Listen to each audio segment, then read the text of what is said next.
Okay, hopefully everything's working this time. To be fair, I did have my computer down for like, or just running in the background, working on a lot of things for multiple days without properly restarting it, which I probably shouldn't do, but you know, that's probably why the stream failed. Anaki, yes, thank you. I am glad to be back.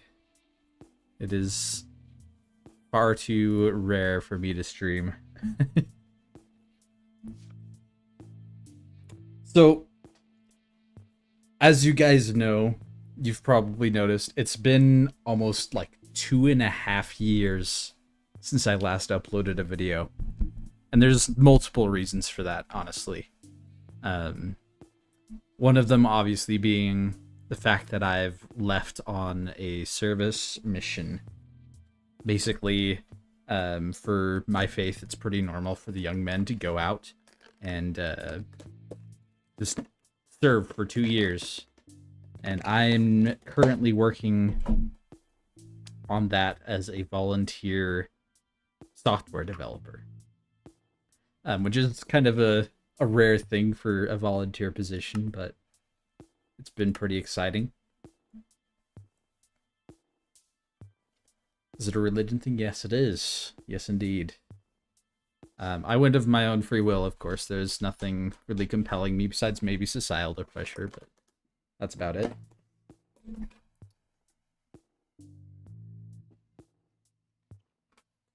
But I went because I wanted to.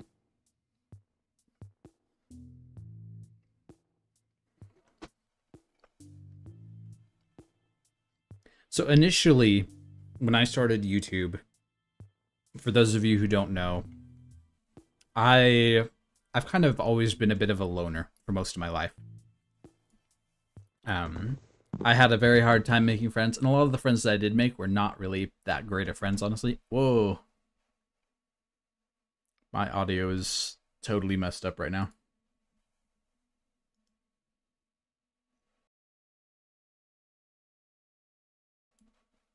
Well, hopefully that fixed itself. I can't hear anything now, but...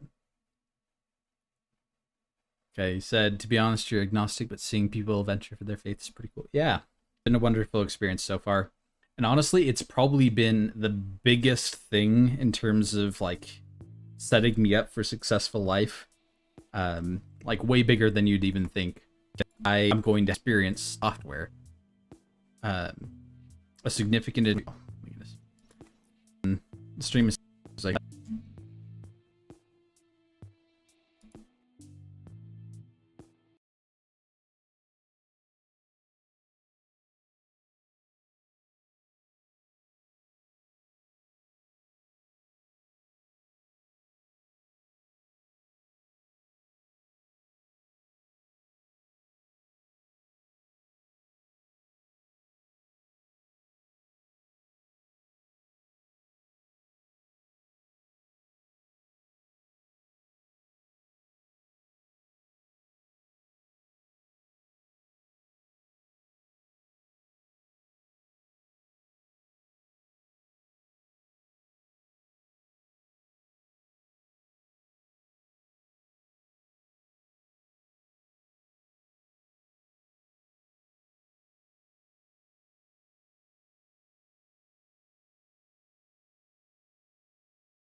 Let me make sure that Minecraft is paused.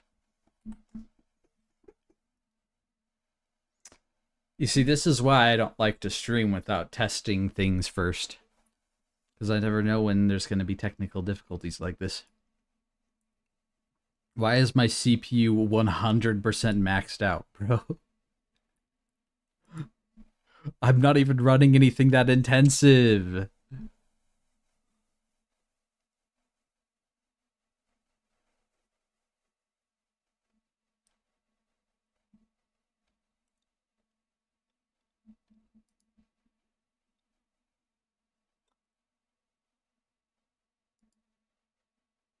Okay, I'm looking at everything that I can do here real quick.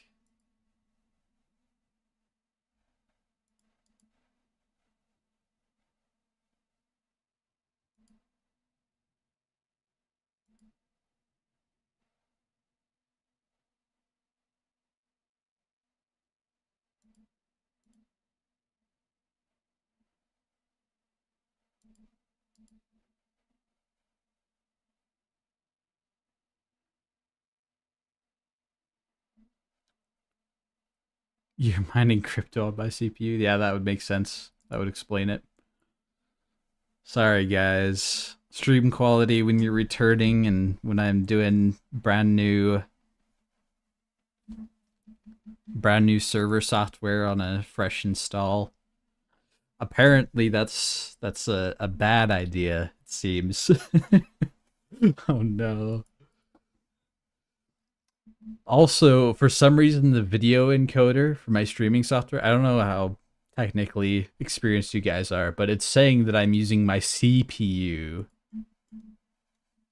Which, if that's the case, that would totally make sense why it's absolutely dying, because where is my GPU? What, what is going on?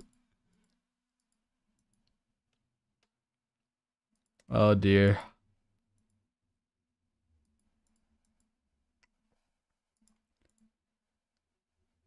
Okay. Yeah, okay. I'm not sure what's exactly going on. Hopefully things are stabilized now, though. I haven't been able to change any settings, but...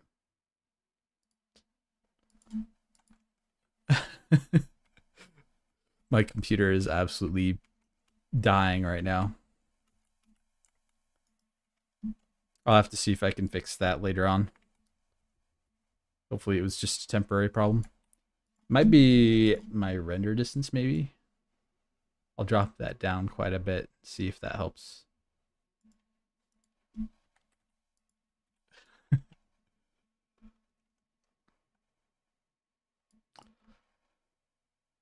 So part of the reason why the frame rate might be lower is because I'm doing low latency, so I can see you guys' chat messages and respond to them a little faster.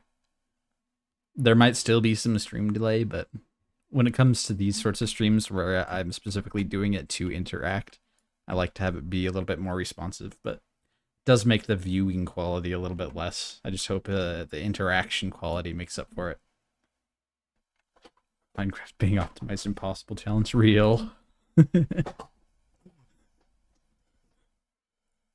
Yeah, I'm gonna figure out what's going on with that after this stream. Hopefully my GPU isn't for some reason fried right now. I don't know what's going on.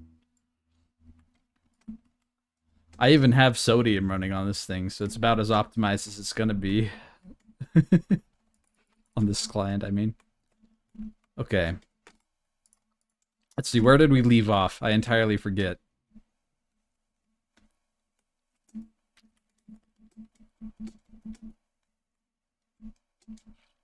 Of course, if you're going for progression, you gotta grab sugarcane so you can do enchanting, by the way. Just a normal standard procedure there. Got a pig.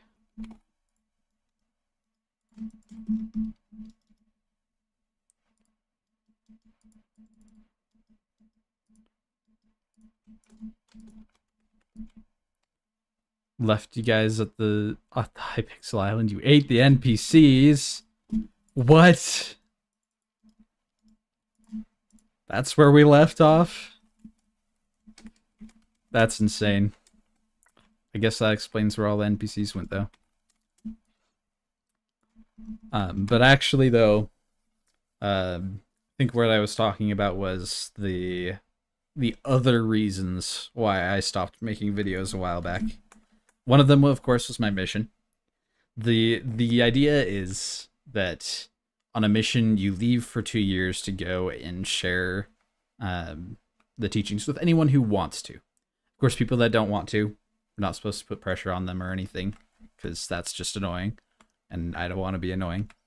But for me, because I've always been a loner, although I had a really good time like interacting with people and people enjoyed talking to me and things like that, I get very exhausted from social interactions very quickly. Just because I'm not like super acclimated to it, if that makes sense. So I got completely burnt out when I was first out there. And so eventually I got reassigned to service projects instead. And that's what I've been doing for the past, I don't know, a little over a year now, I think. About a year and a half now. Something like that. And they've got me working on AI related research. I'm already annoying. Wow. Wow. I mean, to be fair, I can be pretty annoying. That just means that I'm doing my job right as an older brother. So, there you go. AI, it spreads. I know, people hate AI. And you know what? I agree. There's a lot of reasons to hate AI. There's a lot of things that AI is being used for that definitely should not be being used for. What menu did I just open? So I definitely don't blame you guys for not being super into it. But as far as like pure business productivity goes, there are cases where using AI can be genuinely beneficial. Can get rid of a lot of the grunt work of things. That would just be like data entry into spreadsheets and whatnot. Yeah, it can be used as a tool. That's what it should be used for.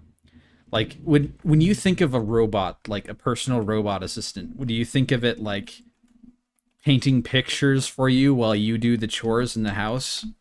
Or do you think of it doing the chores in the house while you're painting a picture?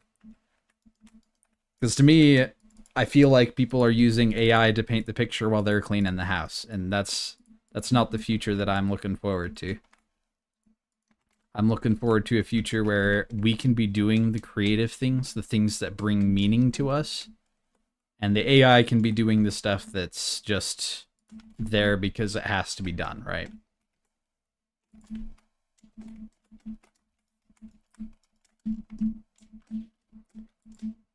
So that's kind of what my area of expertise is, figuring out when AI should and should not be used. Because a lot of people are using it when they shouldn't. By the way, real quick, is the Minecraft audio getting through?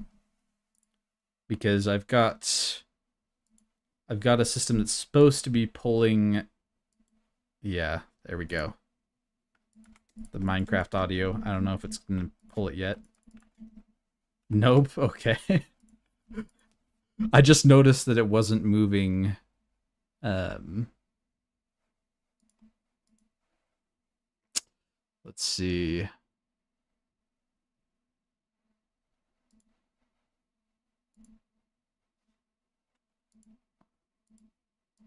It should be working now, maybe. You know, I'm just going to turn on system audio. Now you guys should be able to hear it. Okay, let's see. As someone who is studying music, AI music is starting to get concerning. I agree. That's another example of AI being used in a place where it really ought not to be. Music is a creative endeavor. The whole reason why we appreciate music is because of the meaning behind it, right? Because music is a form of expression. At least that's how I see it. So I think that that's one of the cases where you shouldn't use AI, because then the music is there and it sounds nice, but it's absolutely meaningless. You know, I think that that's a problem. But those are the sorts of things that I've been tackling, kind of telling people when AI is not appropriate to use. Just as much as finding out those applications where it is useful. And I was doing a bunch of research and everything. There's a government program that's starting up soon called the US Tech Force, where they're going to take young software developers and things and have them modernize a lot of the government systems that are all old and bogged down and whatnot. I was thinking that could be a really good career path. Luckily, this service opportunity set me up for that. Of course, there's a lot of other things that have been going on as well besides just this. Going back to why I stopped making videos initially is actually because the reason that I started my YouTube channel in the first place is entirely different from why I ended up creating videos a bit later on. It's like I was saying earlier, when I first created my channel, I was a loner. And I knew that I needed some friends. And for some reason, my mind at the time thought that the best way to get friends would be to get clout. Because I'd convinced myself that there's no way that people would care about anything unless you had clout or some sort of other value that you were providing. So that's why I started my channel initially. And there were a lot of things that happened over the years. Like a lot of you guys, especially those of you who have been around for a long time, know that I've run multiple small creator SMPs in the past. And a lot of the first few ones, they ended up really bad. Like the first one, we got a server together. There was a friend of mine who was willing to host it for us and everything. We started playing on it. But then that friend, supposed friend, went around and ended up doxing me to the point where I had to like call the police on them. It was absolutely insane. And then the next SMP I started, I was way too open about who I was inviting onto the server, and we got somebody who was just absolutely atrocious. There was one female player on the server, and this one creator, I'm not going to name names or anything, but they just bullied her. And I did everything I could to stop it as soon as I found out. Like, I was straight up asked him, why are you bullying her? And you know what he said? He said he had no reason. There was no reason to it. Like, what's the big idea here? But unfortunately it was too little too late. She ended up quitting because of that. I still feel kind of bad about that to this day. Even though there's really not much I could have done about it. I just had no idea. But after that, I started a few servers where I was a little bit more selective about who I was letting on. Did a little bit more screening first. And those servers ended up a lot better. A lot cooler people on them. I think some of the people that were in the server you might recognize. Or the servers afterwards, I mean. Lemmer joined. Let's see, RSBT joined. R3 joined. I think R3 also went on a similar trip a while back, or it might have been for something else, I don't remember. But a lot of these people that are in my Discord server came from that SMP, or came from my live streams and joined the SMP from there. And you know what? I think that is the part that made me friends. Like, not the YouTube itself, but the fact that I was seeking people out to actually try to spend time with people. And try to find people who were actually good and who wanted to be supportive. RSBT, by the way, is an absolute legend in terms of my content creation career. Bro single-handedly has upheld my faith in humanity, not gonna lie. He also absolutely destroyed me in PvP, which killed my motivation a few times, but that's not his fault. I was just being a sore loser. Zavarian, you're also very good. You've been very chill. It's always been good to hang about with you, even if we haven't done a whole lot with Minecraft. But yeah, RSBT, he's been sticking with me for quite a long time. Even though I haven't heard anything in terms of him doing videos in a while. I don't think he even made videos anymore by the time we were doing the SMP, but I've just had to keep him around anyway. Um, but you know what? RSBT was very supportive. Whenever I needed to do something for a video, he would always try his best to show up as long as he was able to. And sometimes even at times where he wasn't able to, you know, being a little bit mischievous. And you know, I really appreciate that. Because at that time I was trying like way too hard to, you know, just make videos for the views, which is really not what I should have been focusing on at the time.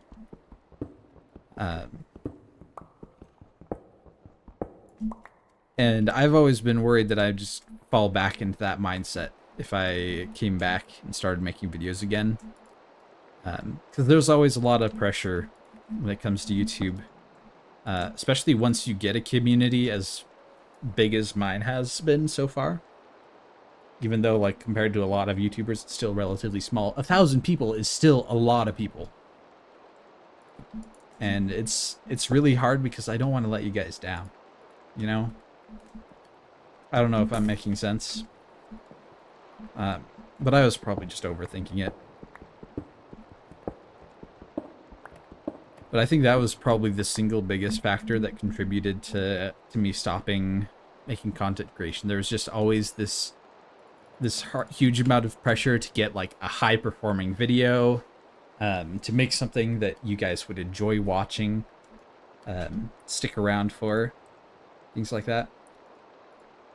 But I understand that YouTube especially can be very volatile, right? There's sometimes where you're going to get a video that gets thousands and thousands of views, and sometimes you're going to get basically nothing. It's just how it is sometimes with YouTube. I'll pause what I'm saying to answer the question. Will I be continuing from now on, or is this just a brief interlude? I hope to continue. Things that are worth considering, a little caveat that I have to put in there. I'm still serving my service mission right now. So I effectively have a full-time job, right? So every single day from 9 to 5, I'm working. And that doesn't leave a whole lot of time for anything super crazy. Although I do have the evenings. I do have the early mornings, my time. And I do have Saturdays. But then again, Saturdays, sometimes I like to visit family and things. Sometimes I have to take care of shopping or getting a haircut or something like that. There's a lot of factors that go into these sorts of things. So it's not like an easy answer to give. Like, I want to make videos because I think it's a fun thing to do. I just need to make sure that I don't get, like, you know, too deep in my head that I have to make them perfect, or that I have to, like, compensate for how long it's been since I have uploaded, you know? Because if it's been 2 years, I feel like I have to release a video that would have taken 2 years to make, which I obviously don't have ready. But that's just how things work sometimes. But there is a lot of time, especially since I'm a service missionary, because teaching missionaries, they work a lot longer hours. So they're a little bit more focused on being available for people and whatnot. But because I'm a service missionary, I do have a little bit more time. There's a lot of opportunities here. Okay, let me read this comment here. Might not be the same, but the best thing So, just to clarify, I'm reading comment. Might not be the same, but the best thing I found to help me with my creative medium, music, is to focus on doing your creative projects for yourself rather than others. Like, I hate doing popular music that I don't enjoy, and I much prefer to focus on working on pieces I find personal value in. Yeah, honestly, that's exactly what I'm trying to say. Because for a long time, I got way too focused on trying to optimize YouTube, right? Especially in the Minecraft community where there's a lot of competition. then, you know, there's a lot of pressure to try to make it big, you know? Especially when I'm working with other YouTubers. Which I think is good to a degree. It's always nice to have some people driving you to do things. But when I'm hosting an SMP, and it's my responsibility, to a degree, then it's a totally different experience, right? Because I have to make it popular for the other YouTubers, if that makes sense. Even though really I don't owe them that, it just kind of feels that way a lot of the time. That's just how it goes with like these irrational thoughts, right? You think that you have to do something, and you really don't. Because I'm providing these videos to you guys for absolutely free, even though they are a lot of work to produce. And I'm happy to do that. But it's more important that I stay happy to do that, because I'm making videos that I think are genuinely fun, and that would be interesting to you guys, right? But I think that's honestly the biggest pitfall that made me step away from the channel for so long. Just the fact that I got really caught up on the idea that I have to make perfect videos for the audience and like make it up to you guys if I don't upload for a while. Like, I do want to provide high quality stuff because I care about you guys, but you know, I just got to make sure it's not at my expense to that degree, right?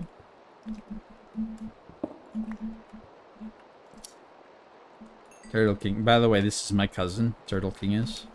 He's a very cool guy.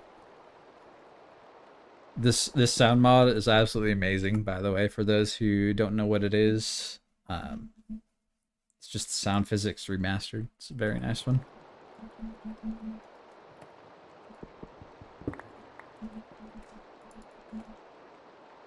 Yeah, those are really my big takeaways that I've realized now, and that's kind of what decided to, or what led me to decide to come back, at least for a little while. Because life gets busy, and it's hard to promise anything right now. But I think I do want to start streaming again. Like, I'll have to be wise about like how I time things and whatnot, because obviously I have a lot less time available than I used to have, and I really wish I took advantage of that time before more than I am now. Ouch. But you know what? I still have Saturdays. I still have the evenings and things, like I was saying. What I'm really curious about is, like, what would you guys want to see? Flamini's asking why my caves look so bright. That's because of Fullbright. There's mods that do it, and there's texture packs that do it. It just makes things easier. Some people consider it cheating. I don't. I just want to play the way that I think is most fun, and I don't think having to place torches everywhere is very fun. RSBT says, I feel like when I'm drawing or whatever, I'm doing anything to make the best works and stuff when I enjoy what I'm doing. You know what? I entirely agree. I entirely agree. A lot of my videos that I'm most proud of, I made just because I thought it would be fun. The ones where I kind of forced it and whatnot, those ones are the ones that I don't have as much pride in, right? If that makes sense.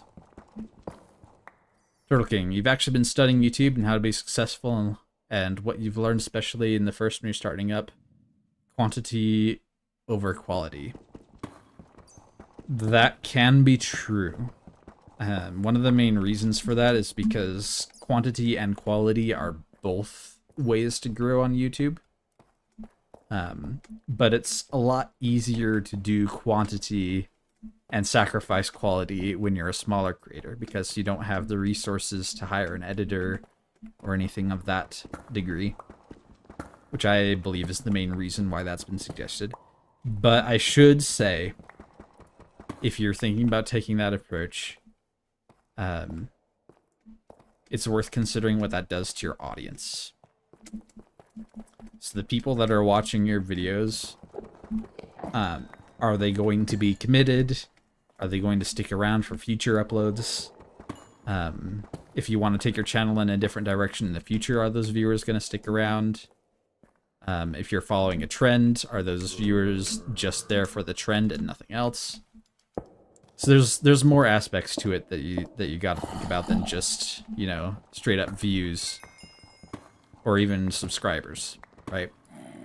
And that's kind of what I've seen as well. There's quality of your community is almost more important than the actual quality of your videos. Okay, let's see. My sister says, my little brothers really like watching the videos, find it hilarious. They quote me all the time. They do that? They quote me? That's funny. You know, there is something pretty cool about when I'm away on a trip or something and get to hear what my little brothers are up to. Some of you might not have even known I had brothers, which is kind of funny. Let's see. Couple Minds says, I always prefer to do quality work rather than quantity work, because at least if I fail... Sorry. Because at least if I fail, you have work you can be proud of. Yeah. Yeah, that's very fair.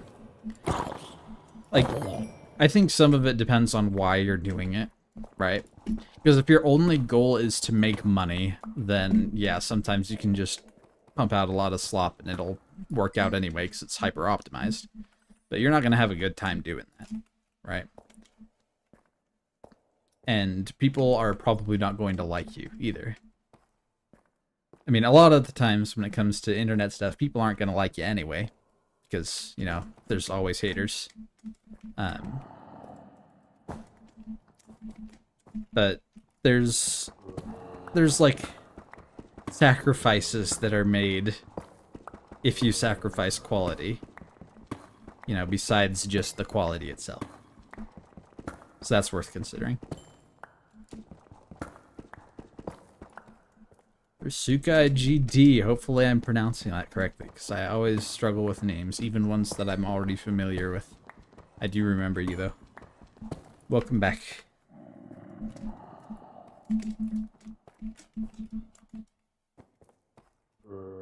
Turtle King says, the other day... Oh. My sister says, yeah, the boys quote my trolling video. That's probably one of my favorite ones. It's that one's probably my favorite time that I ever had on an SMP, not gonna lie.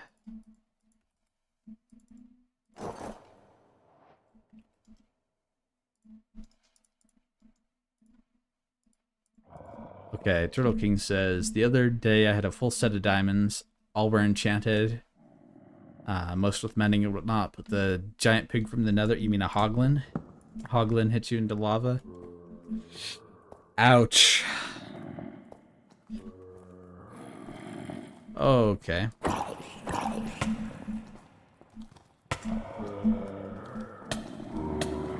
Let me out, let me out. Ooh. Yeah, hoglins are basically universally hated. For that exact reason. You gotta be especially careful of pits.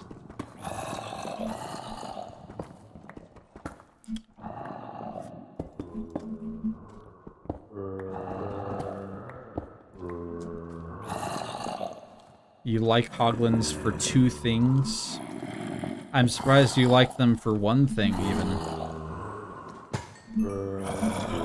I would not... Ouch. I would not break that spawner if I wasn't...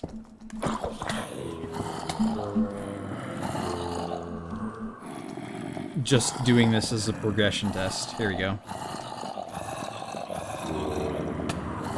Uh-oh. Okay, you know, I'm gonna leave that behind.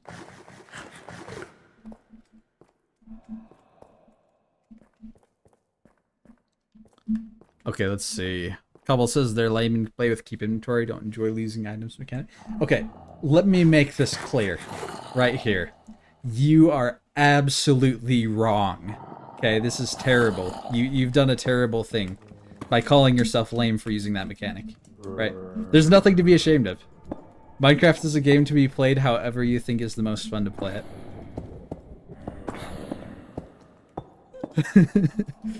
I had you going for a second there, didn't I? Yeah, I honestly can't blame people for playing with Keep Inventory. I've had plenty of times where I've rage quitted something because I died. I'll be the first to admit it. Yeah, just play Minecraft whatever way you think is fun. It's the same approach that I want to have to YouTube. Just do what you think is gonna be enjoyable, and if you can make it high quality along the way, that's even better.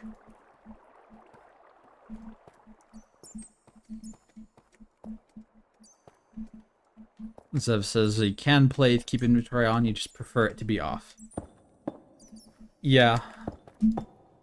You see, the only reason why I like to have it off is because it puts, like, a little bit more stakes into the game. Like, there's a lot more reason for me to make sure that I don't die. Because if I have Keep Inventory on, then, you know, dying is super trivial. If I run out of food, I just die, and then, you know, I'm back. If I, you know, need to travel home or something, and I'm far away, I just die, and I'm instantly back. It just, like, it takes a lot of difficulty out of the game. Which is why I don't do it personally. But, like I said, what's most important is, if you're playing a game, you ought to have fun playing that game. Like, why would you play it in a way that is less fun to you?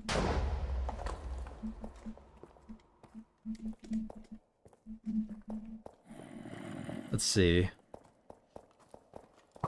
Hoglins are the walking ones that you trade gold with? No, that is piglins.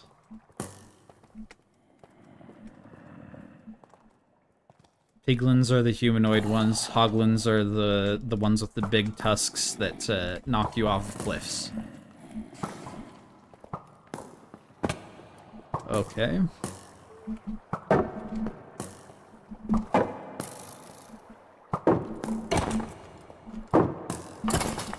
Ah. Okay. Let me pause this for a second so I can actually read chat real quick. Yeah, so the Hoglins usually spawn in the Crimson Forest. They're actually scared of warped mushrooms, so if you carry warped mushrooms, you can place them down and they'll run away from those. Let's see. Drill says... trading with the gold is... Yeah, trading gold with the piglins is very nice because of the fire resistance potions. Those can be an absolute lifesaver in the nether, especially early game.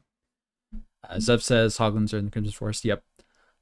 Calamity says, gotta go.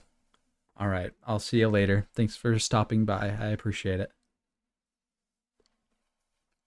I'm glad that you were able to stop by for a little while, too.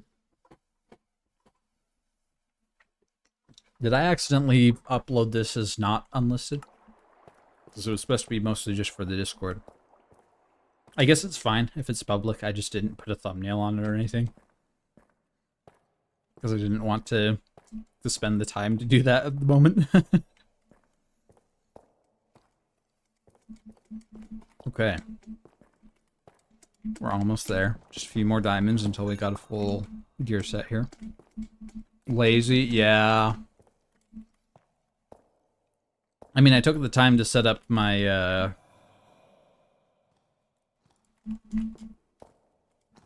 took the time to set up my streaming software, at least. Copper armor zombie, huh?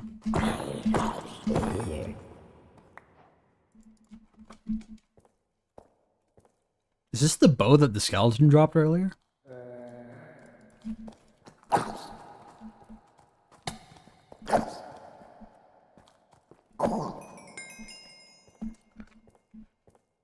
They usually don't drop with that much durability. Wow.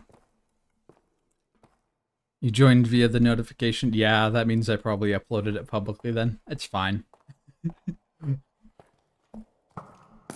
The first one I uploaded unlisted for the reason I said just a moment ago, because I don't have a thumbnail. But it's not that I don't want to talk with everybody, so it's good. I'm glad that we have some more people here. You just noticed that I'm not on the latest version? Yeah. I'm like a version back right now. Or something like that.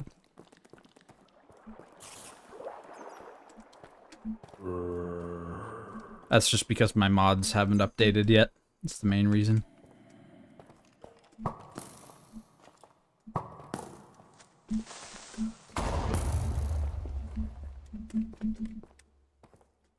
Alright.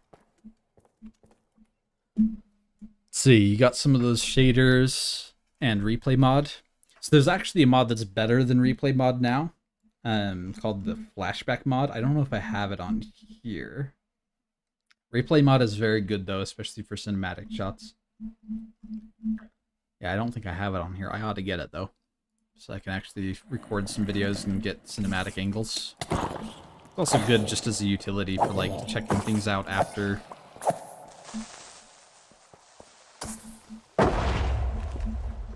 Yeah, flashback just has more controls. That's the main reason. Honestly, replay mod was the #1 driver of quality to my videos early on. Like, my whole thing was that I'd do, like, cinematic PvP fights. Or what I called cinematic, anyway.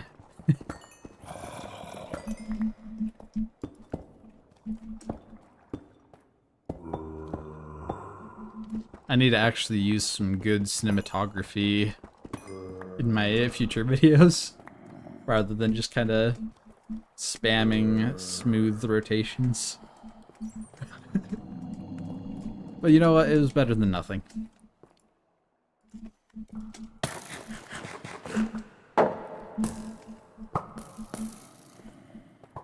I only had one arrow.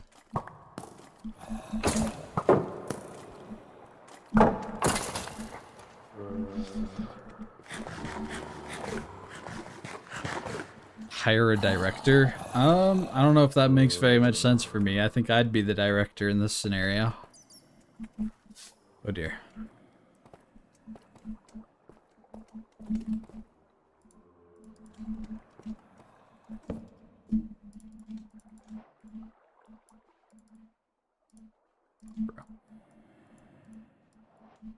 There we go. You can consult for $1. There you go. That's a steal right there. What do you say, guys? Do I take the deal?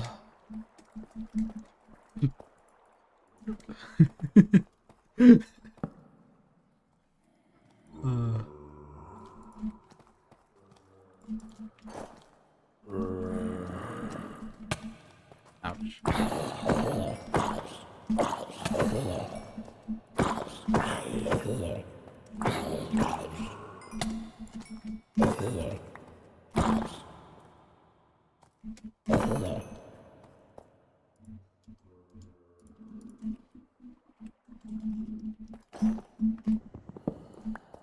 You better be a top quality expert then. Yeah. Yeah, that's right. It's hard to outclass me. Because as we know, I have a very good track record for making videos. It's not like I've been absolutely inactive for the past 2.5 years or anything.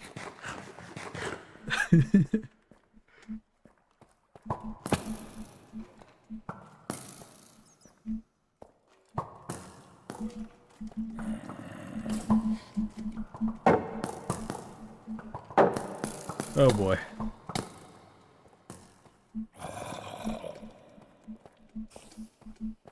Oh, I was already in this part of the cave. Let's see. I really should get into a YouTube career. I've been very lacking in that department. Do wonders for your productions. Yeah, there you go. Honestly, if you think YouTube would be fun, you might as well try it. There's no harm in doing so.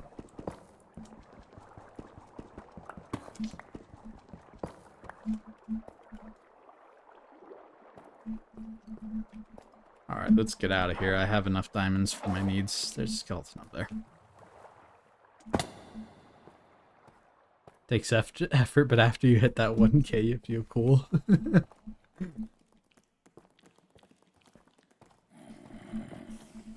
Now, you see, unfortunately, feeling cool and being cool are not always the same thing. Found that out the hard way.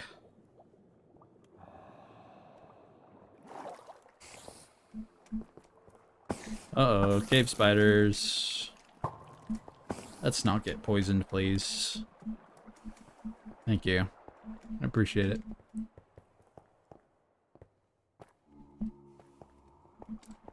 So you never know, you could be a big hit. Exactly. You never know. At least not until you try. Alright, you know what? I'm just towering out.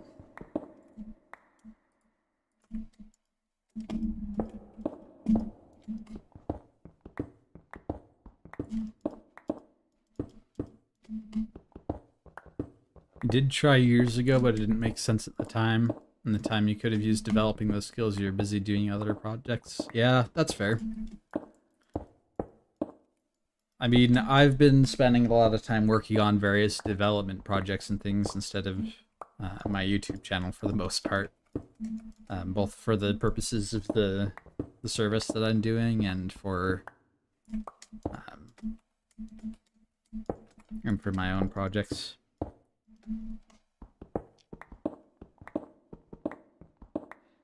For example, one of the things that I've been doing is I've been trying to work on a Minecraft mod that can beat Minecraft entirely on its own. But that's been running into some struggles with the parkour system.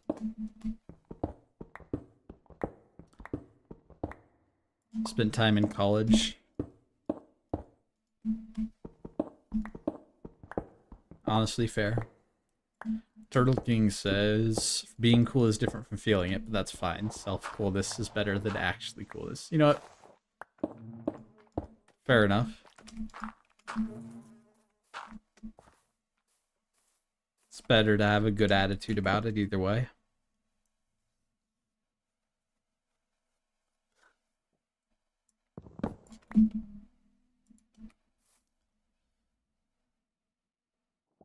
Let me see if I can get some music going here.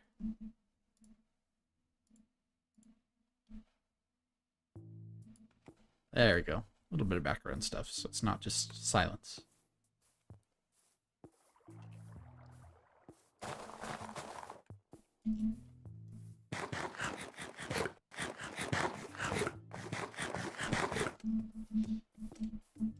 You know what? I think one of the big things that I need to figure out... Well, me talking is silence, sure. But I'm not talking literally every second. I mean, I should be. That's the entire job of a live streamer, just to be non-stop yapping. But... you know. Okay, technically this run is a success, because I quickly got an entire set of diamond armor.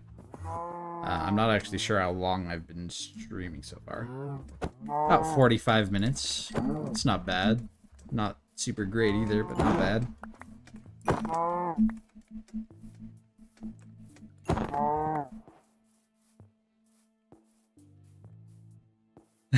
Just trying so hard not to agree, huh? That's funny.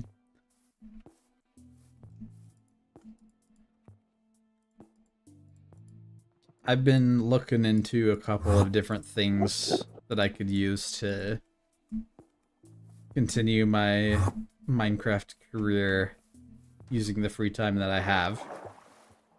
I even asked you guys for ideas in the Discord, but like nobody had anything for me. Like, bro. But I started out with my channel doing YouTube with like PvP related stuff, right? The issue is, it turns out I'm just above average at PvP. But in the long run, because almost anybody who actively practices PvP is above average, I'm not actually all that great. And I've let myself get rusty because of all this time that it's been. But, Oh, well, we'll see you later, Cobble. It's been a good time. Thank you for stopping by. I appreciate it. But yeah, like I was saying, back when I was doing PvP stuff, yeah, I was above average, but in terms of actual skill against fellow people who are also good at PvP, I got wrecked a quite significant amount of the time. All my videos are legitimate, like including the 10 kill streak one, but that took like quite a few attempts. I'm gonna be honest with you. But that's one of the things that I was considering going into, as terms of the YouTube stuff, getting back to PvP and whatnot.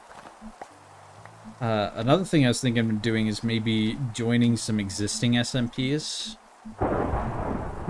Wow, thunderstorm. Let's just sleep through this. It's kind of loud.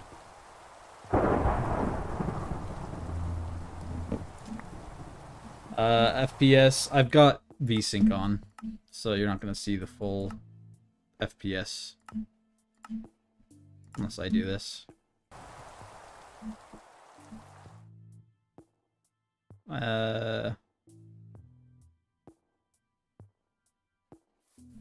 Roughly 150, I'd say, on average.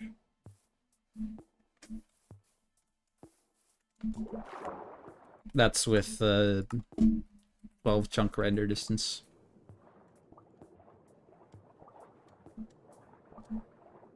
Although I am running streaming software, so keep in mind that that does tank my FPS. Got a decent computer, but it's not the absolute unit that a lot of YouTubers are running.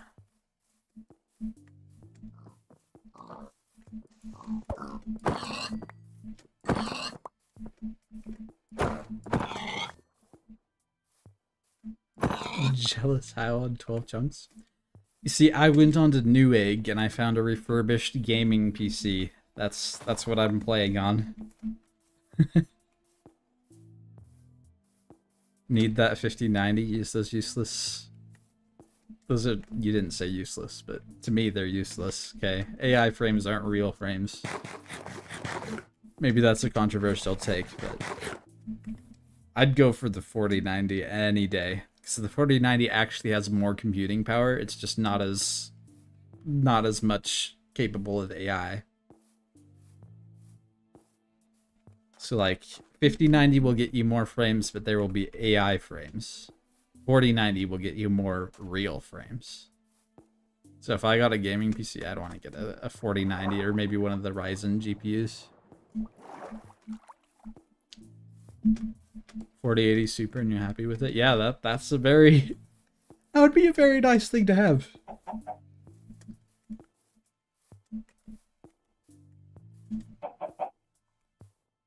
Ryzen G. Am I thinking of the wrong term? Oh, that's funny. Okay, on your Mac. Oh, you're gaming on a Mac? You're kidding.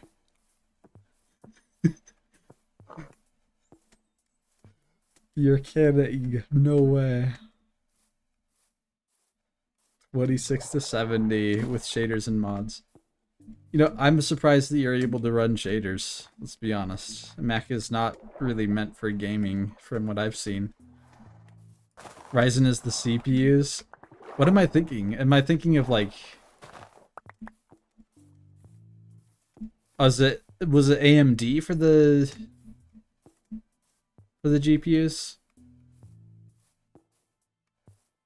I can't remember what the rival brand for Nvidia is.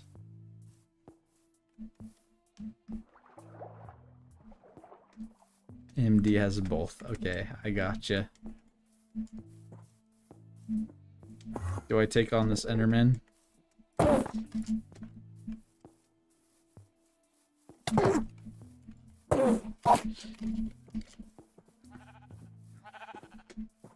By the way, staring at an Enderman causes them to hesitate. After they're already mad, if you stare at them, they'll hesitate. Just a fun little factoid there. AMD CPUs are Ryzen and their GPUs are Radeon. Okay, that's what I was messing up on. Gotcha. I'll just install a second CPU to use as a GPU.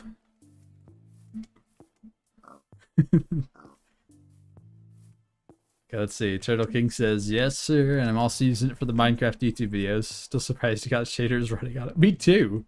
I've like... I don't think I've ever heard of anybody who's done, like, anything YouTube related with Minecraft that's also using... it's also using a Mac. Is it like... Well, usually I'm a computer nerd too. I'm just not very familiar with AMD.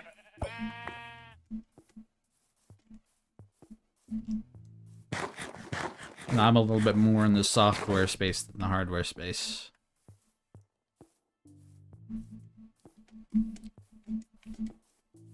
You know, I really would like to start doing SMP content again. I'm just not sure if I should be the one hosting the SMP.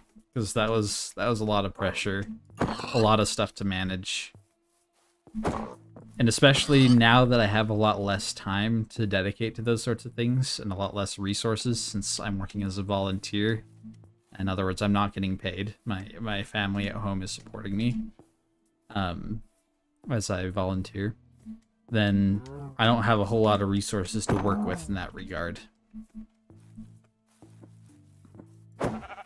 So I'd love to hear some of your guys' thoughts on what you guys would like to see me do in terms of content. So I think there's a lot of options that could be fun. I will just say no if I don't think it would be fun, though. To be fully honest with you. Yeah, let's see. Complementary shaders. Complementary is a very good one. Very performant. Let's see, running an SMP is so much. Yes. If you need advice on running an SMP, I have learned a lot from experience. So I would be happy to advise. But personally, I'd recommend just at least starting out by joining somebody else's SMP.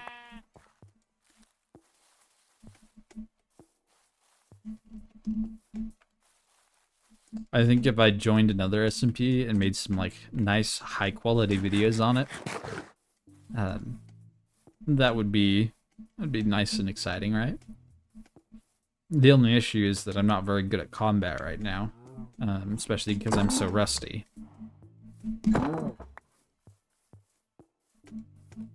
So it'd be a bit risky taking that approach, because it would be hard to make videos if I am losing, right?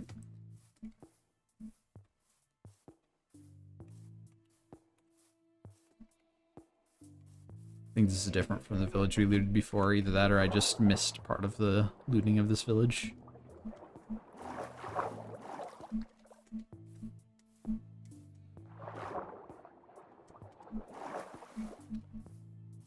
Savage, welcome back, my man. This is one of the other legends, along with RSBT. The retraining arc. Honestly, I probably need that. A retraining arc. You know what? Actually, that might be a good idea. Because some of my most successful shorts that I uploaded were the shorts that were kind of like giving people tips and tricks on how to do different types of PvP. So that would give me some good opportunities to make some shorts as well. You're down to help? Yo! You know what? We should get the gang back together. Gotta get you and RSBT to help train me in PvP. Turtle King just got the wisdom teeth removed. Where's R3? I think he's in college now. I think. I'm not actually sure.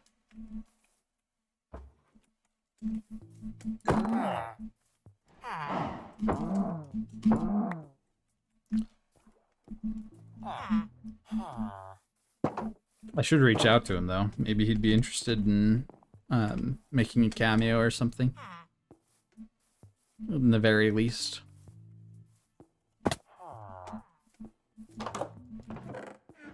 Yeah, this is the one I looted before. I just missed those hay bales.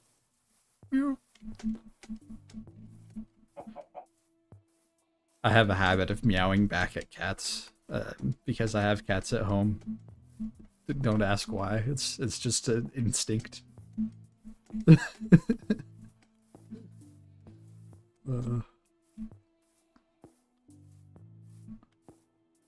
Honestly, though, I'm not sure I have to, like,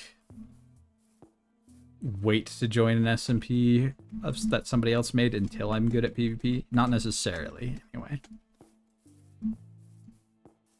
I gotta consider my options here, right? Because if we just jump at the first thing that comes to mind, then, you know, that might just be being too hasty, right?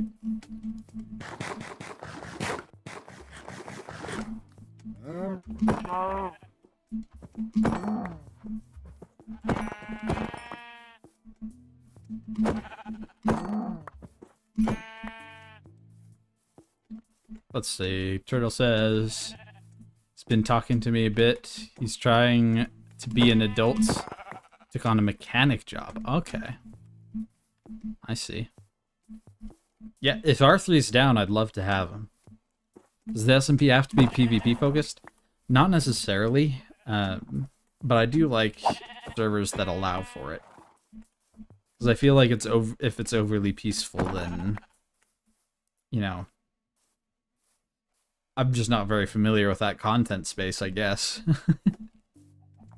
Maybe I could do a more casual, friendly SMP. But I've kind of built a reputation so far, like with my other videos, as being like a conflict YouTuber, more or less. Because a lot of my videos are PvP focused. Peaceful is like non-interesting. Like, I think that peaceful content can be very interesting. I'm just not sure if I'd be very interesting making peaceful content, if that makes sense.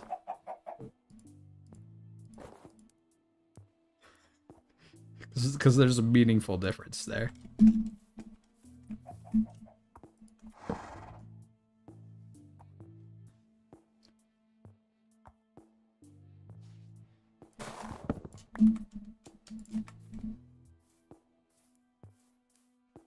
Too much fight just leads to everyone dying, teaming up, and tons of griefing.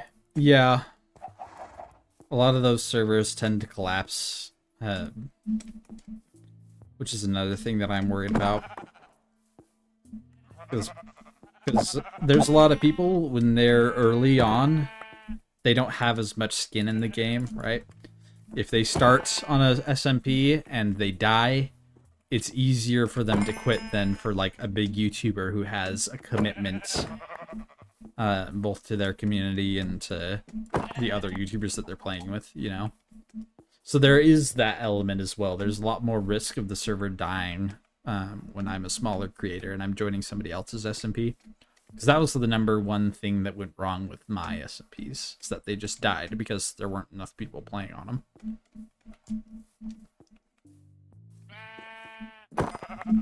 Turtle King says, okay, yeah, I already read that. Pure Anarchy is also bad. That's true. That's why a lot of servers do like scripted content and events. I don't know if I'd want to go full scripted though. I feel like some scripted interactions where it's like planned who's gonna fight who is maybe okay, but I don't really want to do like scripted fights or anything like that.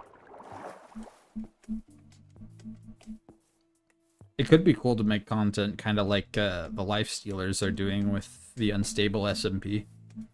That could be cool. But I mean more for the narrative aspects. And I don't have enough resources to do anything even close to the scale that they're doing there. At least not yet. Who knows? Maybe sometime in the future I'll be able to do stuff like that scale. Scripted general outlines are fine, but scripts for fine details, yeah. And they can be very cheesy.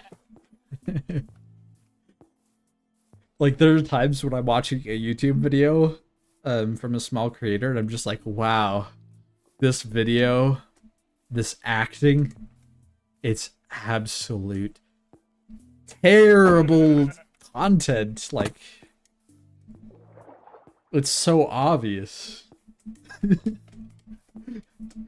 Like, it's okay if you, like, say it's scripted, but when I'm watching the video, I don't want to think in my head, oh yeah, this is definitely scripted. If that makes sense.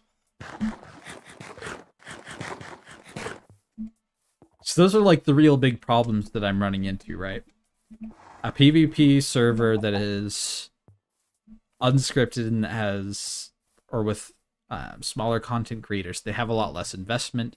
Server's a lot more likely to die. If I do a scripted server, for one, it's hard to find good actors that will keep playing. And also, you know, I prefer things unscripted when I can. Unless maybe for, like, loose outlines or stories. Or for things like preventing griefing, you know, just making those sorts of things. But then for, like, fully peaceful SMPs, it's an unfamiliar content space. So there's a lot of risk, no matter which path I go down. And of course, putting all that aside, I can't even make this my primary focus, because I have to focus on my mission work, mostly. So it's definitely not an easy question to answer, but I do want to answer it, right? Let's see. Turtle says, I feel like a peaceful SMP could be fun if you all have a goal, like making a giant medieval city. Yeah, honestly. Like, there are some servers, like technical Minecraft servers, or things like the Hermitcraft SMP that do really well. Like I said, it would just be an unfamiliar content space. So if I go that route, it would be deviating somewhat from my current content. And personally, I'd rather have some sort of bridge. Like, if I do a competitive SMP, that's a good bridge from my content that has been, you know, a little bit of SMP here and there, but most of my videos have just been PvP. But then again, it's been 2 years, so there's not really a whole lot of community actively left that I would need to transition. Let's see. Having a theme/vibe that the SMP is focused on or built around can be interesting, but if every detail is pre-planned, yeah. Yeah, exactly. I know what you mean.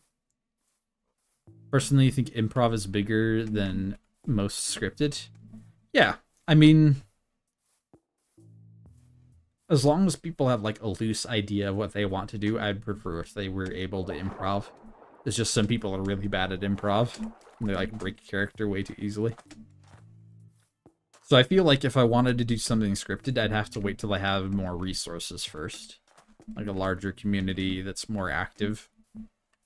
And of course, the reason why it's inactive is entirely my fault, but I'd have to build everything back up before I can do a project on that scale, I think. So that just leaves us with me joining somebody else's SMP that's either competitive or peaceful.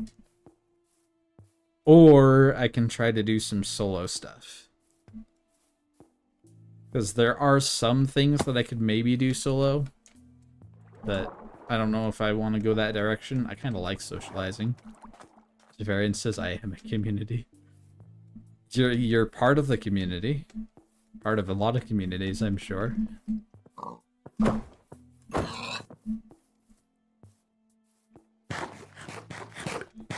I am. Nah. I'm sure you guys would go ahead and make videos without me if I stopped. Right, guys? I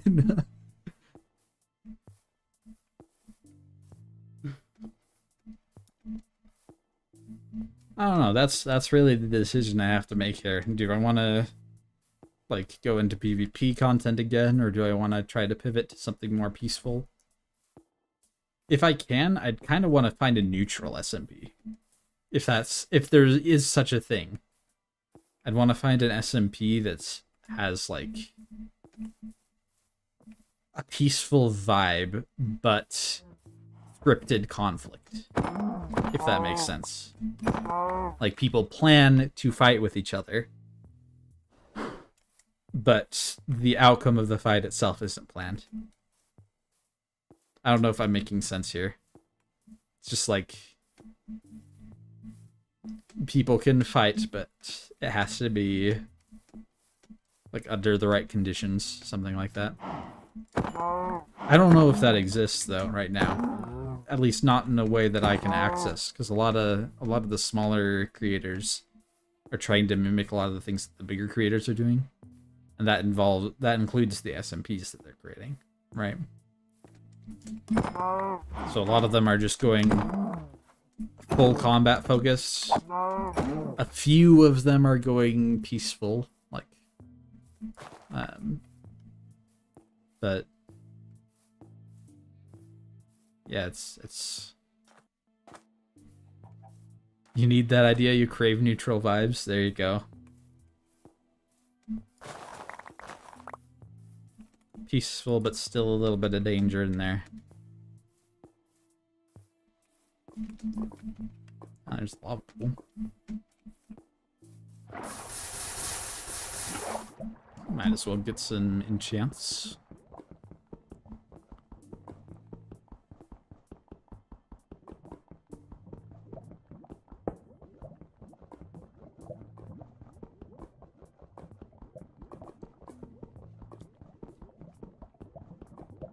I think the game plan is that I need to reach out to RSBT, Savage, and R3, and we can, you know, come up with some sort of plan together for some things.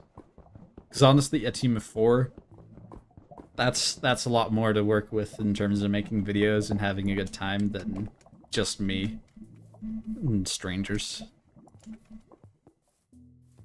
Let's see, Zev says, whenever I start SMPs, that's the vibe/idea I go for, but they don't last more than the 2-week phase, or the people you do them with cheat because they have no control, or because they have control over the server. Yeah, that's one thing you gotta watch out for.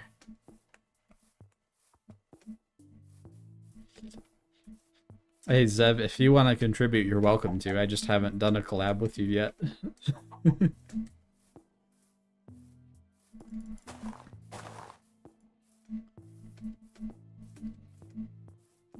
Yeah, that's, my community is small enough right now that I'm totally open to meet with literally anybody.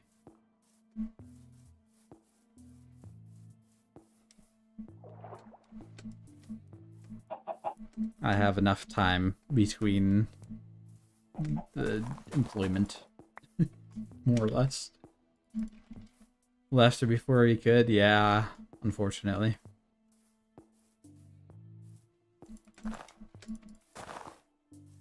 Okay, so let's throw this idea into the idea pool real quick.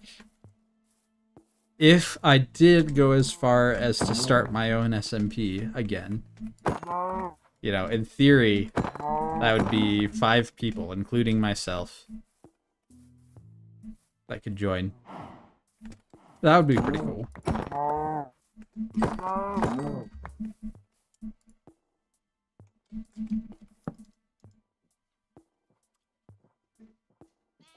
Turtle King says you're losing more time every day. Very felt. Very felt.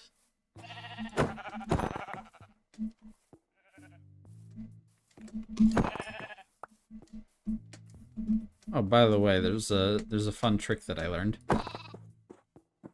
If I can pull it off correctly. No? The idea is supposed to be that if you flick your mouse fast enough, then you can, like, pull them towards you, but can't figure it out. Let's see. Zev says, if I started at SMP, you'd invest all your time into it. I mean, If I started SMP, I'd probably have it be session based, so that we don't have like too high of discrepancies between progress. Or maybe not. I don't know. If it's not like super competitive, then that's probably not an issue. Turtle says he'd join if he wasn't on a mission. Yeah. I mean, honestly, once you're back, you'd definitely be willing. You'd definitely be able to make content with me. So I'd be happy to do that. Don't feel any pressure to try to make it during your mission, because it'll be here waiting for you when you're back. Even if I have like 1 million subscribers, we can definitely make content together. I'll just give you like a head start or something. Let's see, Zev says, no, I got you. It meant you'd be available for any time. Okay, I understand now. I'm just running in circles. That's actually fine though.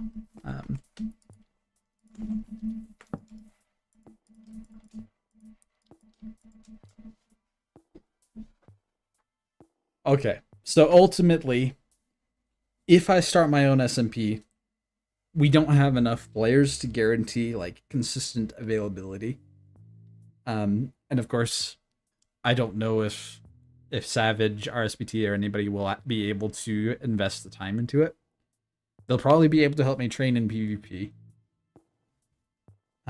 So we'll see.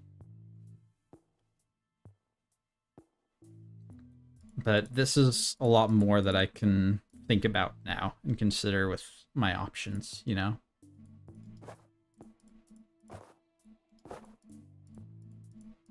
That way it's not like the only option is to join somebody's SMP that they already created.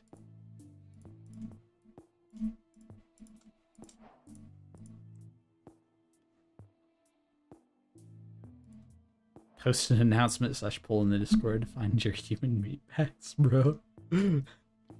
I mean,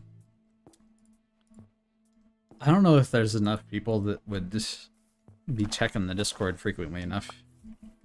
Actually, let me move closer to the village. I can use that as a temporary base here. Ender running in circles. Ender running in circles to use us for long forward watch hours. There you go. You see, that's what I need. I need to get 10,000 watch hours so I can get monetized. Make it all about the money. Let's go. No. I pinged people twice, capitalized on the moment. Okay, you know what? Fair enough. Just do an everyone ping. The real ones will stick around. The fake fans will leave.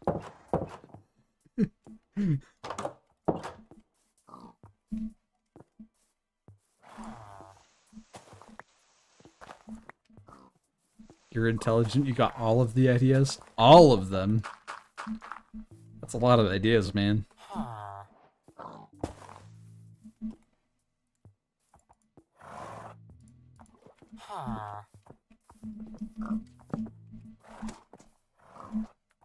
Genuinely, though, that might not be a terrible idea. Because the real ones actually would stick around, right?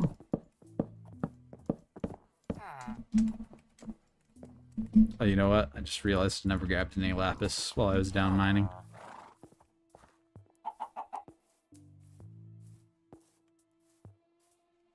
Who are you on Discord? Yep, same name. It's a consistent man. Just like me.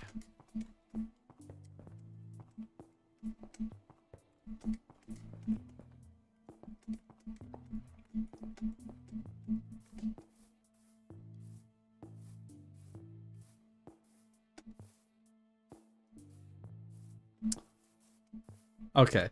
I think we have a game plan now. Right, guys? I need to train PvP with anyone who wants to help me, I guess. Though probably mainly with RSBT and Savage, because I know those guys have practiced a lot more PvP, especially lately. And I know that they're already good. But I'm definitely willing to do things with other people too. And then I'm also going to try to look for a neutral type SMP that somebody else is hosting that I can join in on. Maybe get some experience doing various types of SMP content on there.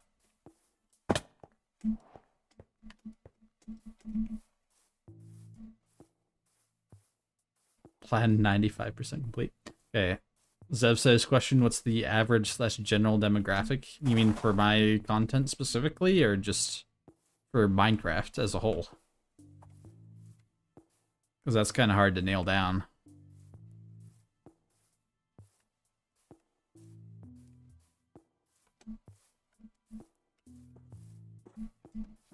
Content / my server? I'm not entirely sure. I just kind of want to do what I think would be fun.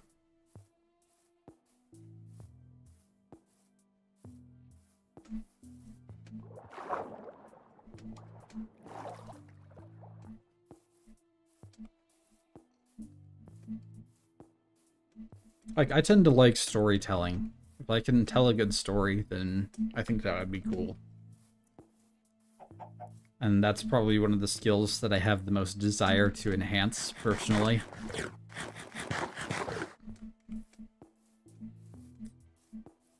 You'll take director, planner, manager, superior, dragon, and or rider, and I got you. Wow. You know, reaching for the superior dragon one is kind of a stretch, don't you think?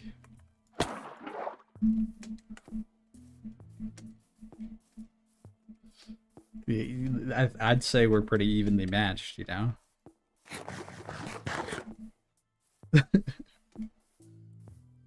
Oh, you don't think that it's a bit of a stretch? You know that it's a bit of a stretch? Gotcha. Glad we agree. Let's see, how much do you want to be hired, baby? There you go. Turtle King can hire you. You can be his superior dragon.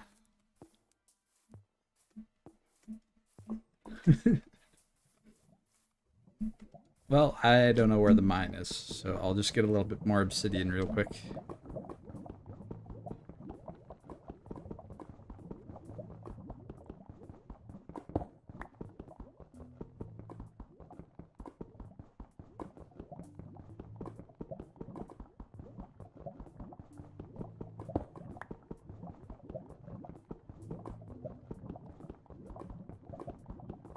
Hold up, I got $1 bills. There you go. Bro's rich.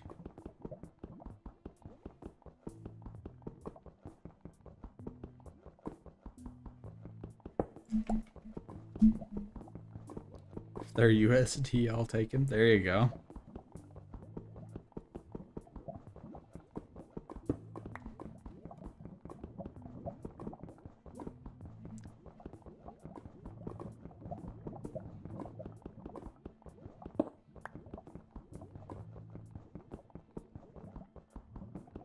Emphasis on take. This is a robbery. Oh no. Mods banned him. He's trying to commit crimes in chat.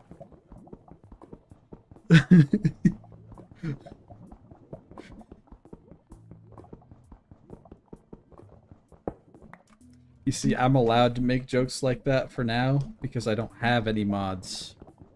So there's no way they can misinterpret it and actually do it.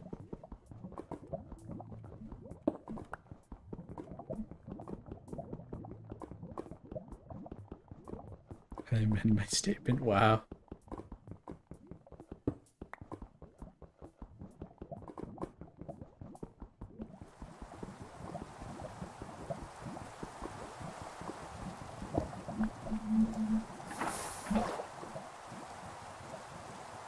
Rain.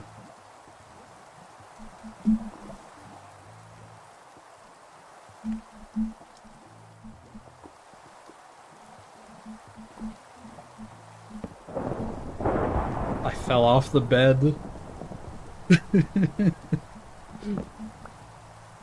Oh, that's funny.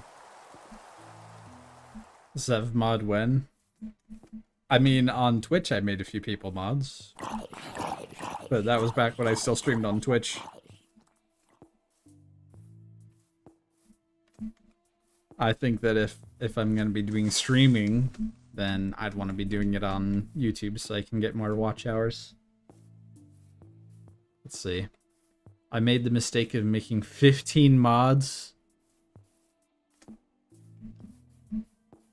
Wow, that's a lot of mods. How do you fall off the bed? If you have enough momentum, you don't lose the momentum when you go into the bed. You just kind of slip off. Yeah. It's funny. You'll be my first YouTube mod. I don't know, man. You have a little too much chaos energy. I don't know if I can trust that. Never did Twitch or anything? Yeah. Twitch is good because it allows you to monetize earlier. It allows your viewers to donate to you earlier, but thing is, I don't really feel the need to be earning money from making videos right now. Especially since I'm working as a volunteer and I'm having my needs taken care of anyway right now. So it's not a super big priority for me. I just want to make sure that that I'm building a high quality community, you know? That people will enjoy being a part of.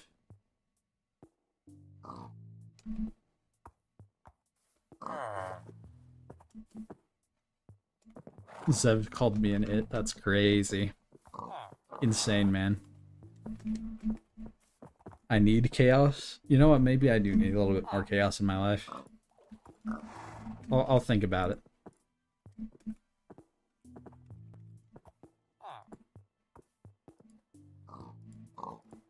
Definitely don't need any more raw beef or mutton in my life.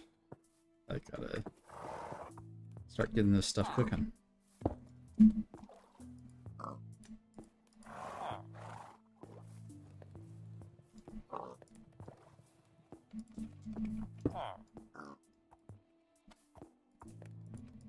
There we go.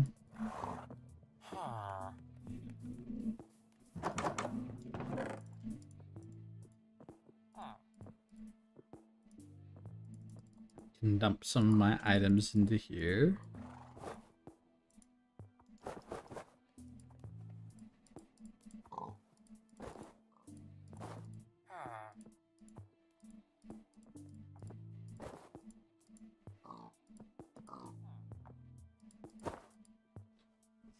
Let's see. That is the only reason it is a priority to me, because I need time for YouTube. But due to the job, you don't have much time. Right.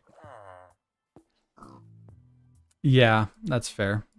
If you want to go into making videos full time, then yeah, you'll want to try to get some funds from doing YouTube.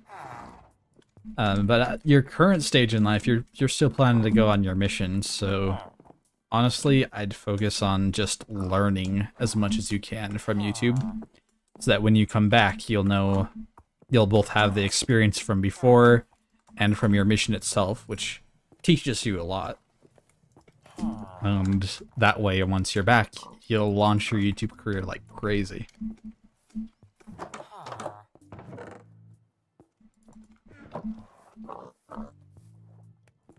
So I wouldn't focus on it for now, if I were you. Just focus on, like, learning things, for the most part.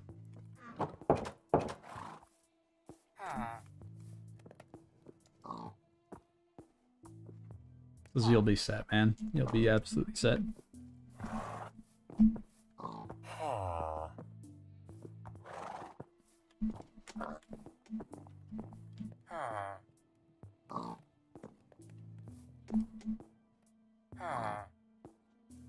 That horse is still alive? Yes, all these horses are still alive. I didn't do anything to any of these horses. Why would the horse be dead?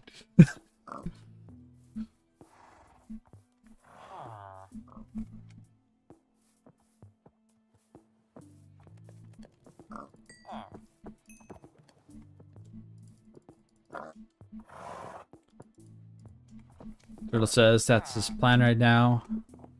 Yeah, you're gonna focus on your mission mostly because it'll be there. Yeah. I mean, what you've built for right now might die down a bit because, you know, it's 2 years. But you'll also have the people that are like, finally he's back. Let's celebrate. And, you know, that'll be something that's appreciated. But there's a difference between things that go away temporarily and things that go away permanently, and this is one of those things that's just temporary.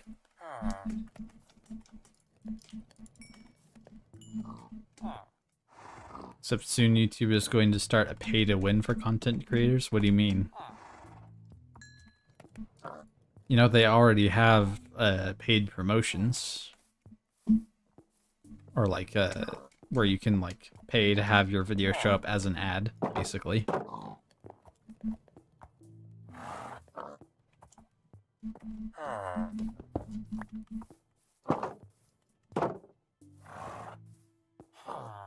Wait, did I create a new Discord account? Yes, I did.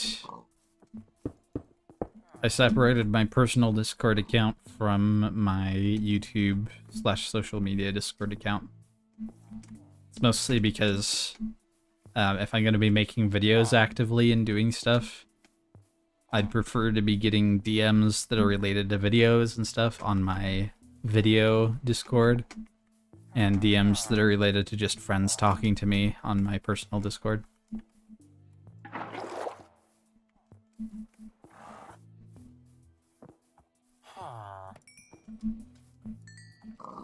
Yeah, just seemed like the best option.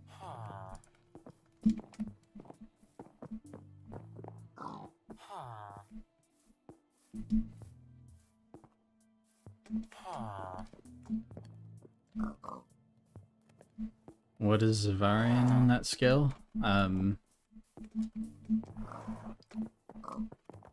what scale?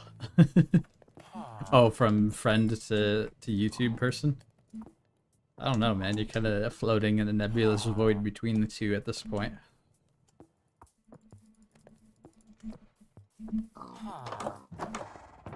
You get to be both, I guess.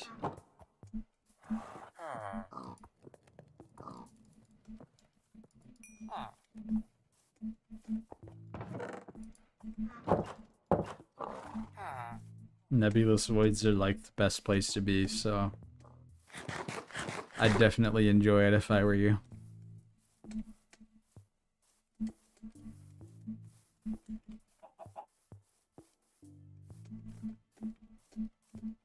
You blame me leaving? Yeah. I was not in the best mental state back then. Multiple reasons. Oh, by the way, I don't think I mentioned this at any point, but while I was gone, I actually got in a car crash. There was a motorcyclist that was racing, and he crashed into the side of the car as I was trying to make a turn. Rolled my car over using a motorcycle. Rolled my car over. I got trapped upside down in the car. And I had to wait till the police came to rescue me from out of there. Or the fire department, I mean.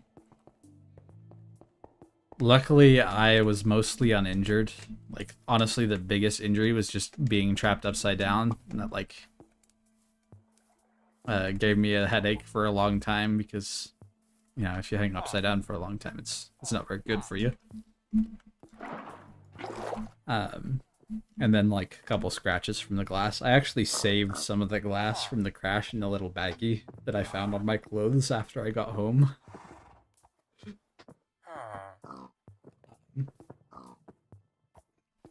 But yeah, that would not be something that I would have been able to handle while also trying to make videos and everything.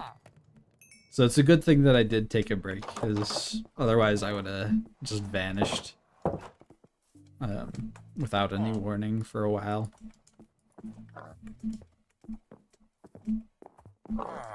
To be clear about how severe that crash was, the motorcyclist that was racing did not survive. According to the news reports, the motorcyclist was going close to or over 100 miles per hour when they hit my car. So needless to say, my car got absolutely totaled. You were also in a car accident? How bad was it?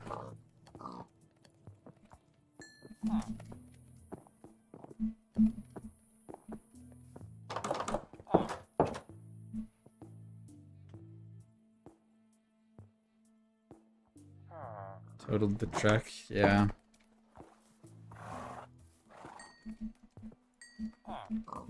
These days it seems like it's not very hard to total a car. You were fine? That's good.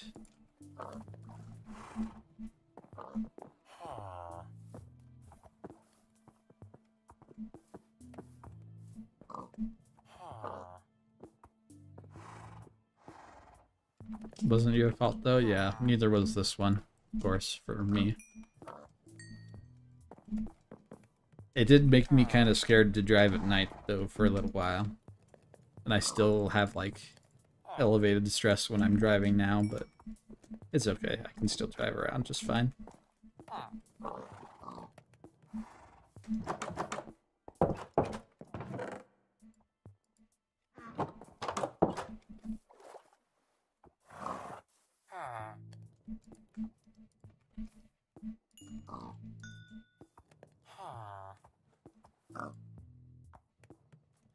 Mainly made you scared of massive highways for a little bit, and you got over it after about 2 weeks. Yeah. I still can't go to that one specific intersection that I crashed at, but other than that, I've been fine.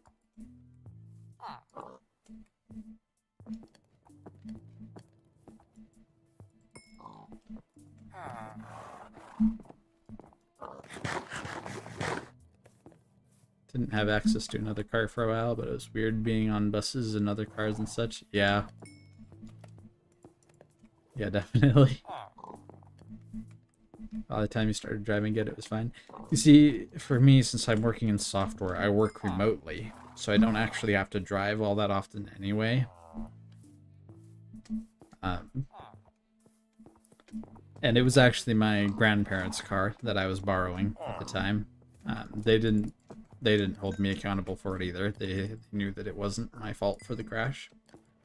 But they got a new car, and they let me drive it, so I was able to get groceries and things pretty soon, luckily.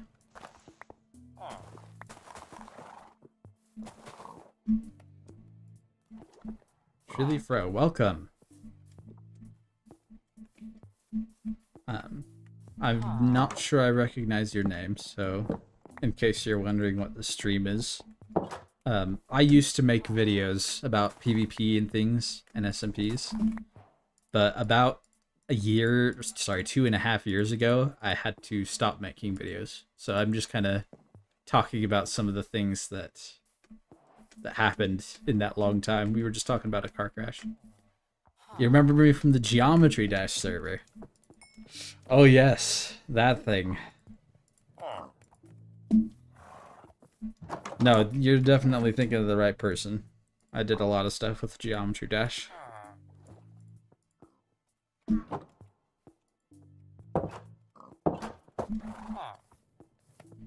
fact, I have a Geometry Dash emote in my Discord server, funny enough.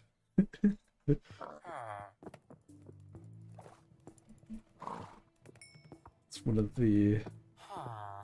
Remember that I said I wanted to revive the server? I did want to revive the server, but I don't have the time for it.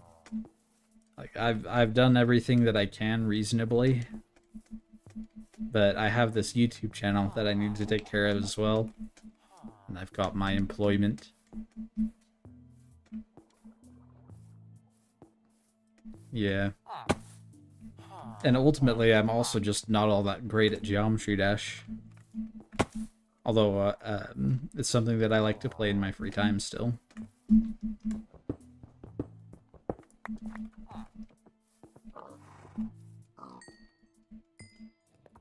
feel like Geometry Dash wasn't... Sorry, the Geometry Smash community is what it's called. Definitely wasn't deserving of the fate that it's been set to now.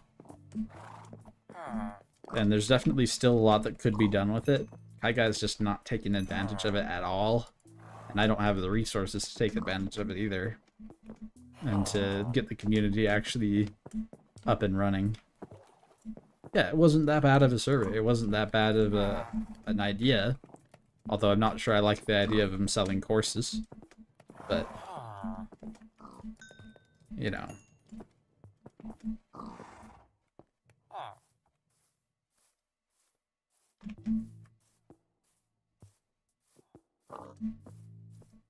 All things considered, it is just a failed endeavor from a creator that wasn't willing to invest the time into the actual project itself.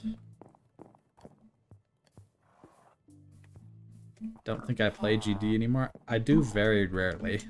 I've been a lot more focused on, you know, other things. I haven't really been playing a whole lot of games in general.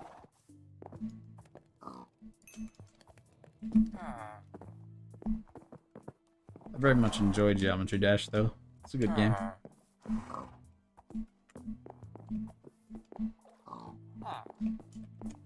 All the block games are good. Let's be real.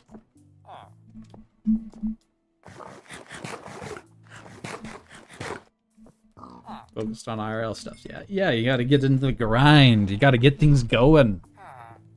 Get some good stuff going, you know? Like, I'm setting myself up for a career in software development, making like 200,000 a year. It's gonna take a while to actually get to that point, but I've got the skill classes that would land me there.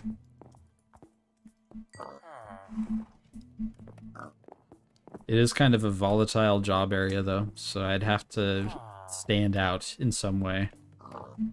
Which is why I've been focusing on a lot of my personal projects lately. Yeah, I wish you some good luck, too. It's a good time. As for this particular YouTube channel, though, I am thinking I want to get it, like, up and going again. Because I have evenings, I have Saturdays most of the time. I have time between my job to work on this sort of thing. I just need to decide, like, what type of stuff I want to do, right? I'm happy to hear that. Give me that content. There you go. Wait, what's my job again? Right now I'm being trained to be a project manager. But I'm a volunteer worker right now for my church. Because my church is an international, global church. So there's a lot of business work that needs to be done. So I'm developing a lot of the tools that they're using for that. Like mostly like travel related stuff and supply chain right now. Afterwards, I'm planning to try to go for a job with the government, kind of modernizing some of their systems. It's essentially the same work, it's just different people that I'm doing it for. So you're gonna join the Discord? Can't guarantee you'll be active. You know what? I just appreciate you being there. I appreciate you being here right now. I just want to hang out and have a good time with people. That's kind of what I found out over the time that I stopped making videos. It's that, you know, I actually just want a high quality community. I don't care if I have 1 million subscribers. I'd rather have like 10 people that actually stick around. Like that's worth a lot more to me. Not that I wouldn't be thankful for like 1 million subscribers, but still, you get the idea. Zev says, when does my mission end? My mission ends in November, I think. Or it'd be November. But of course, by that point, I'll probably have a job somewhere else, so it's not like I'll have free time suddenly. Unless somehow I'm able to get my YouTube to be profitable by then. But, you know, that's not really my goal, as I was just saying. It's just if it happens, then maybe I'd have more free time, but otherwise my plan is to get a job in software development after this.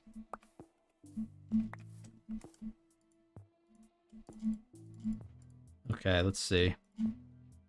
Let's see that Ender. Hopefully we'll like the server a lot. Hopefully. It's a small, tight-knit community, but we're open and welcome to new people. And if we're ever not, I'll beat anyone up that gives you trouble. Like, I'll physically find their address, go and beat them up in person. In Minecraft, that is. In Minecraft. In person in Minecraft. Just thought I'd clarify that for anybody who was unclear to.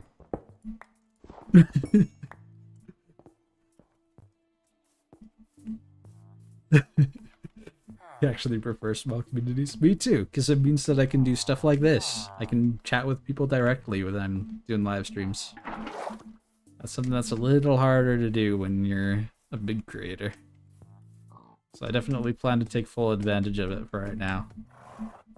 As long as I can.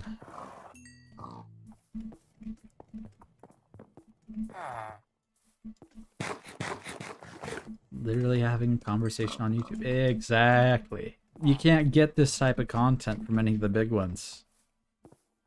You just can't do it.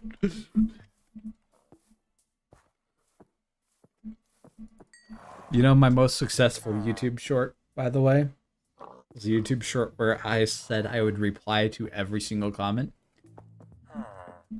And there's been a few of them where, like, I was a bit late, but I have replied to all of the comments, and there's, like, I think it's almost at, like, 20,000 now or something. It's crazy.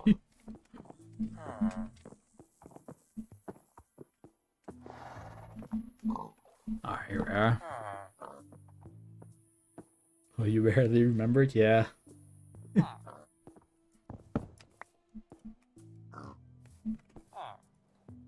You know, there's people that did, like, the thing where they say, like, day 1, day 2, day 3, and going on and on and on. I've always outlasted them. There's never been a single one that's reached, like, 100 days or more. It's kind of funny. Been outplaying all of the random YouTube commenters.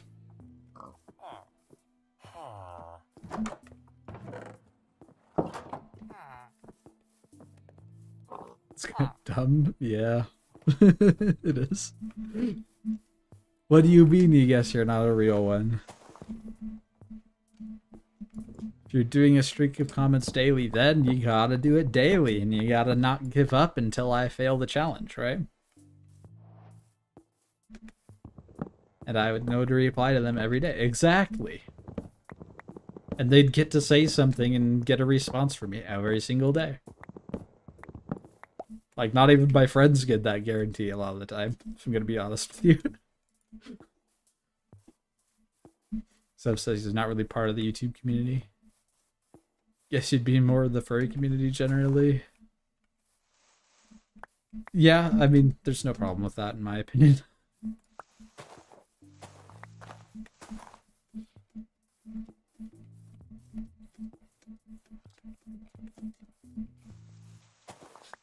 Hey dude, you're the only one saying it. Just saying.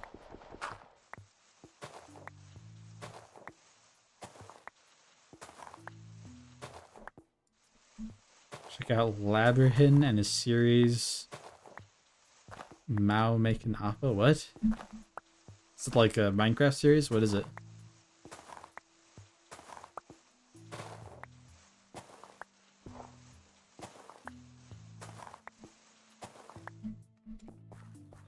Can't hear them, but they're not the only one. That's the wrong version of here, man. I'm critiquing your English. Here as in sound is H-E-A-R. It's an animated series. Okay, sounds cool. Kenapa is Indonesian. You're Indonesian? I actually have a friend that's Indonesian. I met her because she was a Lifesteal fan artist who was redrawing the Lifesteal players as dragons. And I happen to really like dragons and Minecraft, so, you know, I started commenting and saying how much I liked her art, and we became friends from there. Yeah, she's Indonesian as well. That's pretty cool. Your brain hurts, or you're lacking intelligence, or some other excuse. You know, I was thinking about learning some other languages, things. Indonesian was one of the ones that I was considering, just because I know that there's a lot of Minecrafters over there. But then there's also a lot of people who speak Spanish or Portuguese. It's like, there's a lot of trade-offs. Or even like Hindi. And I don't know if I have the skill to learn that many languages.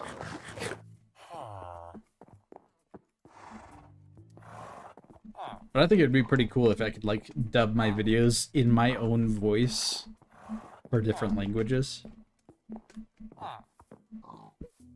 That would be really cool. Or if I could do, like, occasional live streams that are for the Spanish-speaking audience or whatnot. Let's see. I actually wanted to learn Mandarin, German, and Russian. Nice. Learning Russian, but on hiatus. Fair enough. Still want to, especially since the character can speak French. Yeah. I mean, the main reason why I want to learn the languages is just because I want to, like, kind of bridge the communities a little bit. The English-speaking Minecraft community and the Spanish-speaking communities. Or just, like, a lot of the overall Minecraft community in general. Want to be, like, a person that facilitates a bit more communication there. Or Russian. A lot of the artists you commission are Russian, and it would be nice to communicate with them easier. Yeah, that's true. Being a medium for cultures and communities. Yeah, like I really want to learn like how different cultures interact with Minecraft, and just like get to know how all these different people interact, and I just think it'd be really cool. I just think it'd be really neat.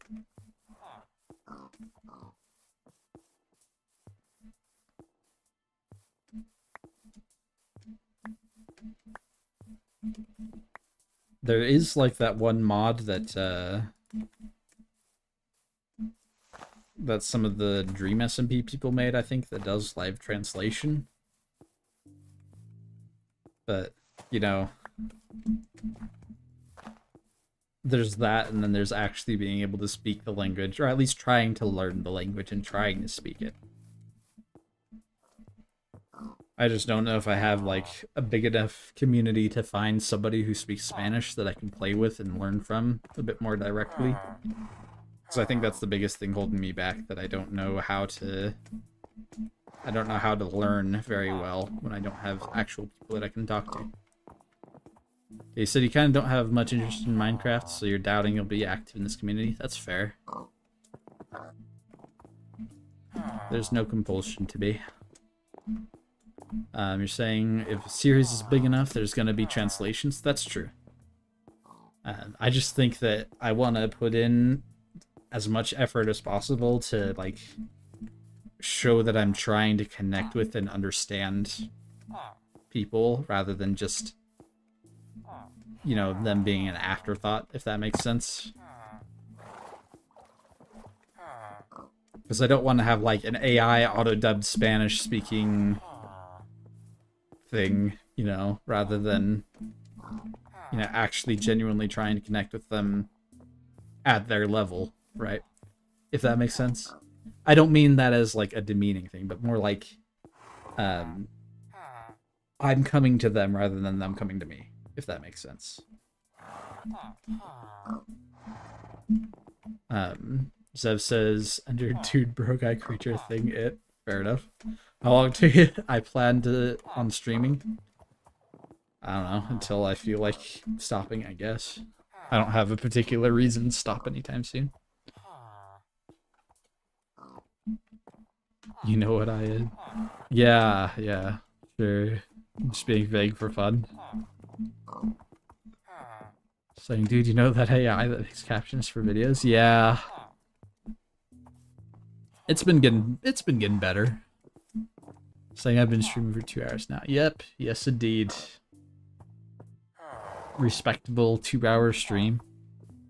I've done some that are as long as 6 hours, but of course I won't be able to do that during weekdays, just on weekends when I got time. I like doing really long streams because it gives me more time to socialize and talk with people. It also gives opportunity for new people to show up if they want to talk with me as well.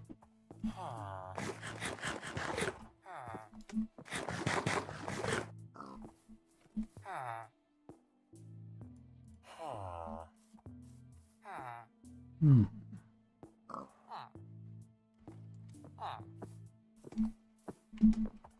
Your soul had died? Oh no.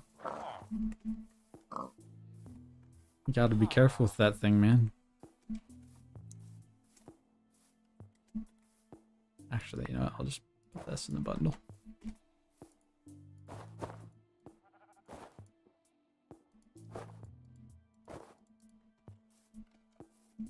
You're trying.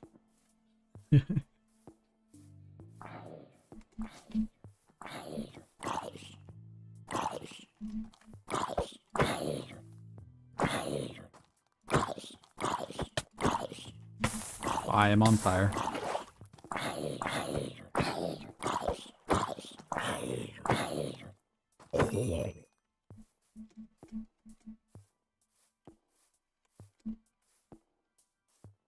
Spruce. Okay, let's see. Since when did I make music? I've made music for quite a long time, actually. I was trying to get approved on Newgrounds so I could make some GD levels with my own custom music. But, I don't feel like my music is of super high quality yet, so I kind of backpedaled on that a little bit and didn't put too much effort into it. I have gotten a lot better at making music since the last time I tried, though. Oh, you're mostly asking how long I'm streaming, mostly because you want to dip? I see. Hey dude, if you need to go, no pressure. You guys should always take bathroom or snack breaks or whatever it is, whatever you need to. There's absolutely no pressure. I just appreciate when you guys are around when you're around. Need is a strong word. Okay, if you have something else that you want to do, go do what you want. Okay, watching my stream isn't a chore. Need to apply for your American citizenship. There you go. Did you move to America? Or is that a joke? Okay. The first says, I mean, if you're juggling a lot of things in your life, you're not going to easily go far or get really good at something. Yeah, that's true.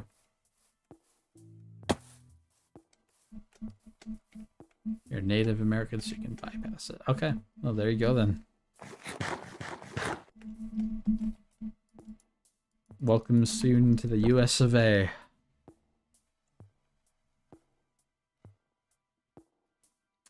You know, referring to your comment about juggling a lot of things, there is actually precedent, or there's actually a saying that people forget part of.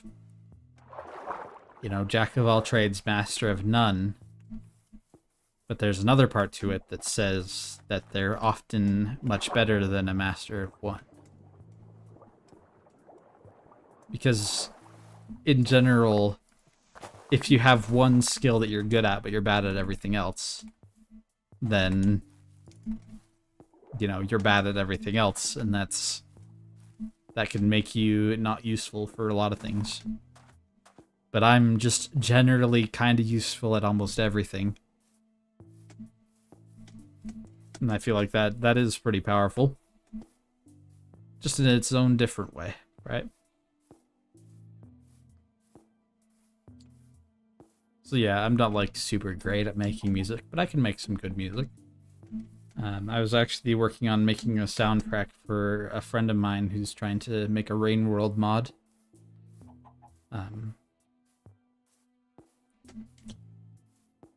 Yeah.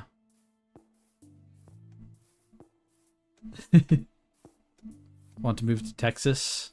Yeah, Texas is a good place. They have no income tax, by the way. Okay, let's see. Should they throw it? Oh. No swearing in the Discord? You see, that's a personal preference thing. For me. Just, I don't like swearing at all. I think it's unprofessional. You're probably not going to get banned if you do acronyms or anything, though. I just don't like it very much.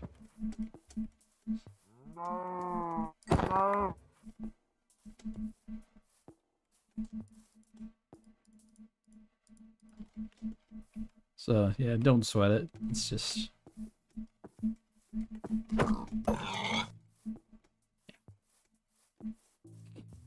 Can you swear in DMs? In DMs, you can say whatever you want, okay?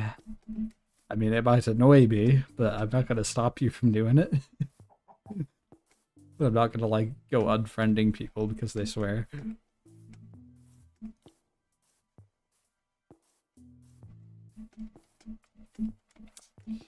Well, you'll notice that throughout my videos, I'll say pretty much anything except for a swear word, right?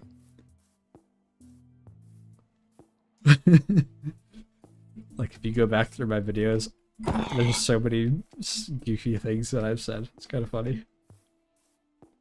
I understand it's hard to get used to, so that's why I'm very tolerant about it. So, like I said, don't sweat it. I just appreciate it if you put effort into it to not.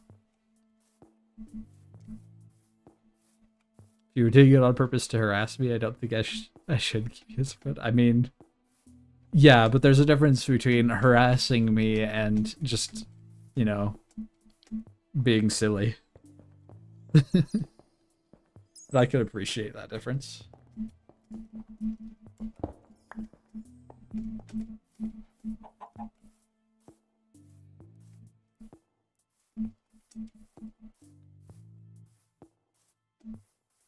So you're silly? Yes. Yes, you're very silly. It is a compliment. Yo, Wandering Trader, let's go. Yes, you are indeed entirely useless as usual. But I was talking to the trader, by the way, if it wasn't clear.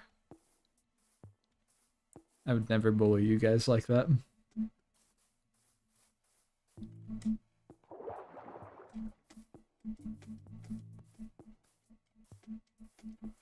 Sure.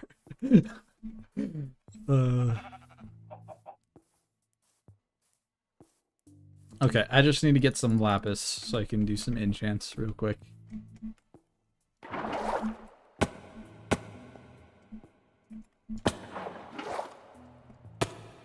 Wow, I'm missing all of my clutches.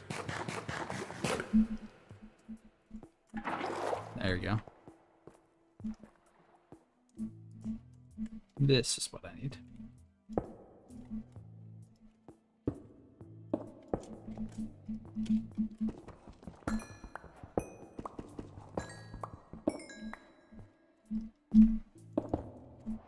You know, I think I can say for a surety that I don't want to play Minecraft alone for my YouTube channel.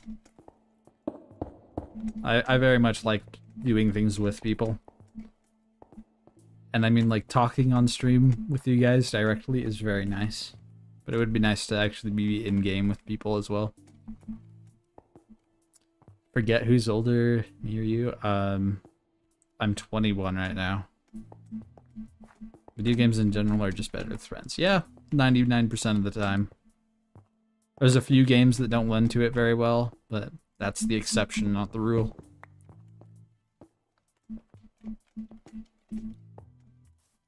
Plays ever in. You're a game now? I can play you? Is that what you're saying?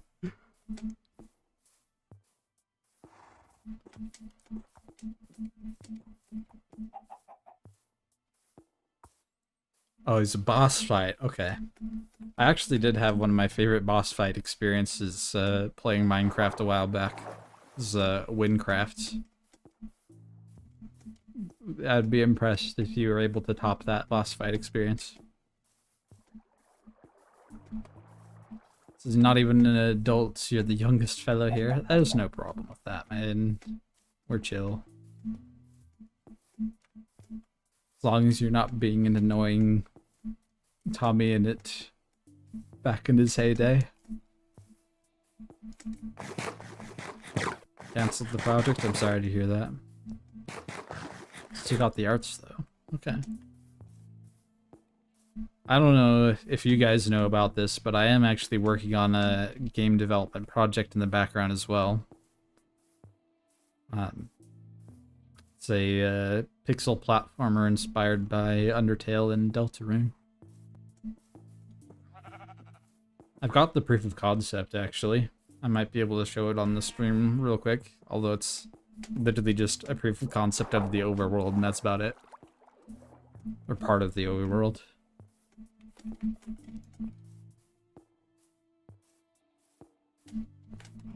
Like, literally just one building.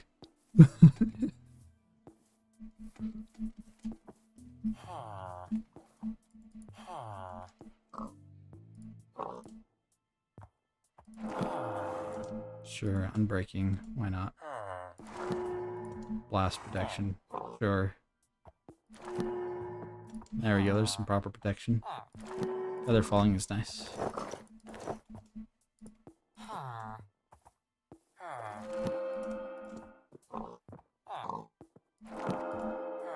Super rare basic enchants, but I don't have XP, so... Let's see. You wouldn't mind? Oh, you're 23 right now. Interesting. Very cool. Okay, let me see what I can do.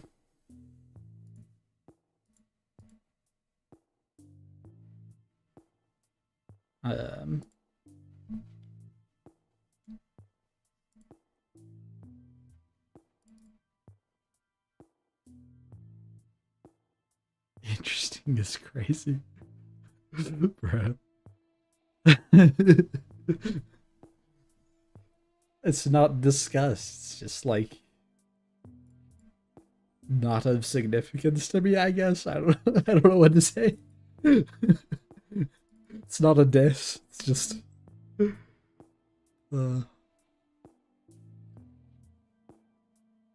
I like you. Wow. That was a very neutral, non-specific tone.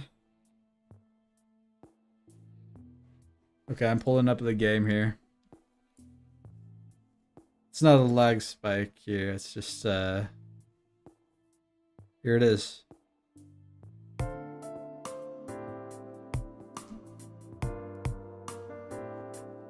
This is just a basic background loop, by the way. This isn't something I composed right now.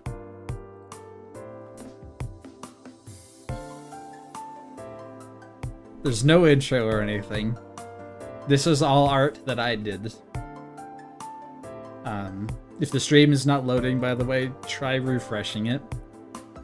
As far as I can tell, my connection is excellent right now.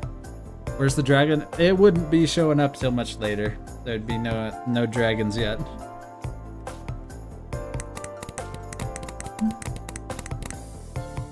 Okay, let me see if I can make this bigger.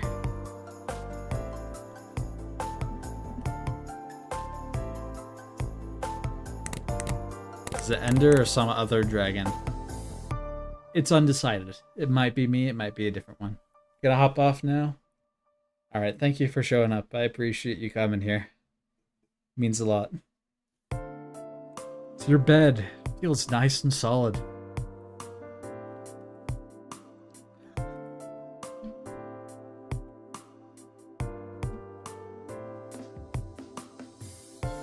Like myself, a good old solid bed from time to time, you know?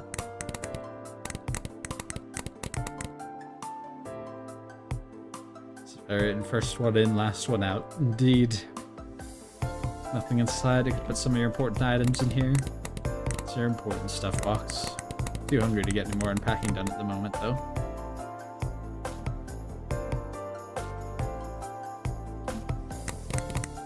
This isn't your bed, but it looks quite soft. Maybe your roommate will trade. You see, if I told you very much about the game, it would spoil things. This is just a tech demo, basically. There's not a whole lot of substance to what I've created here. It's just a bunch of gags and jokes for the most part. Like, for example, if I open this drawer, there's nothing inside but a few pieces of junk, pine cone, gold painted rocks, a bunch of papers you're not sure you want to try reading. If you open it again, you take a paper out and stare at it, and then you can choose to read it or not. Of course, I don't want to bother with that, so... Is it blank? The paper? No, it's not blank. It's the opposite of blank, okay? It's the opposite of blank. That paper is the absolute opposite of blank. There's so much on that paper. I don't even want to start, let's be honest. It would take a lot of persuading to get me to read that thing. It's your roommate's bed. You want to steal that sword, don't you? Yes, I love swords. No, stealing is wrong. Of course, stealing is wrong, so it's best not to steal from the person lending me a cheap place to live. Reveal the roommate? I can, but he's only in the files right now. Let's see.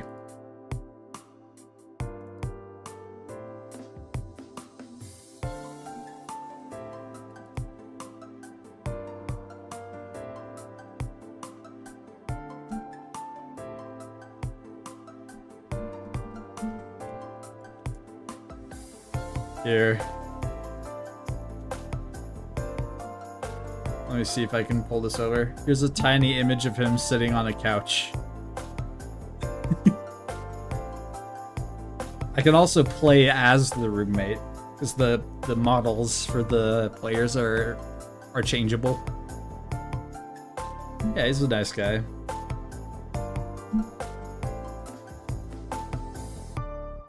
Let's see.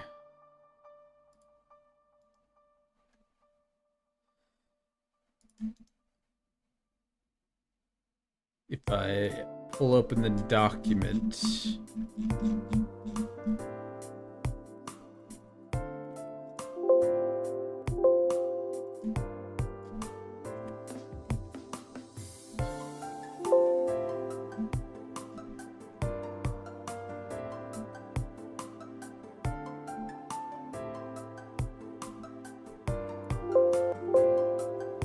Come on, where's the right file here?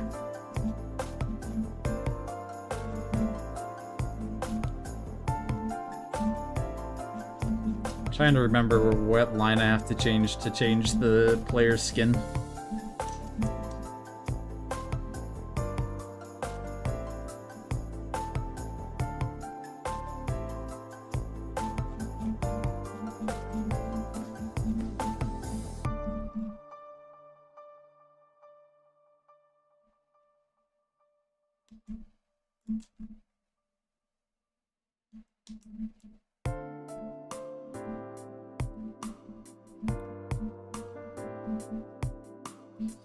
To give you a little bit of a summary real quick, the general idea of the game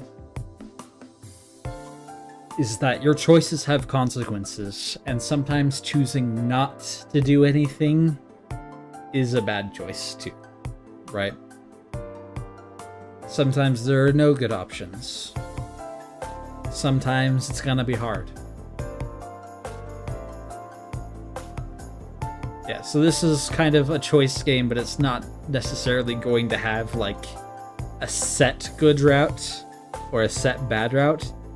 There's just being a good person and being a bad person, if that makes sense. The game you designed was choice-based too? Nice. That's also my favorite type of game. That's why I chose for this one to be of that sort.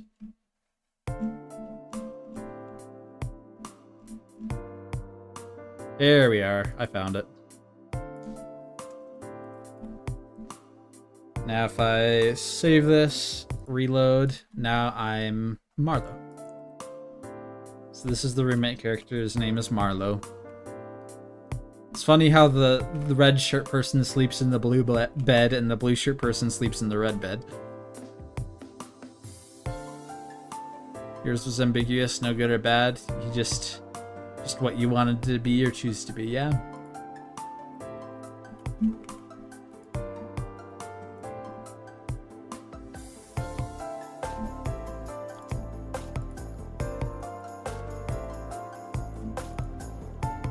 Let's see, I also have a couple of different characters.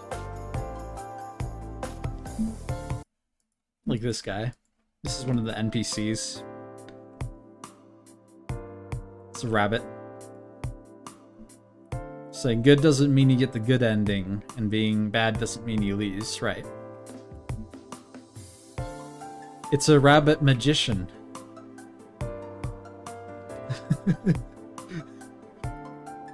This is the rabbit that pulls people out of his hat.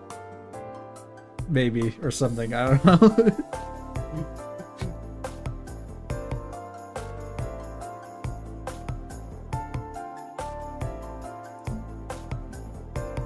I also have one more finished model, or one more finished sprite set, that is.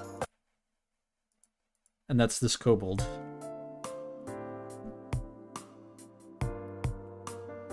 The walking cycle is a little bit weird though, so I kind of want to change it. Yeah, his name in the files right now is literally just friend.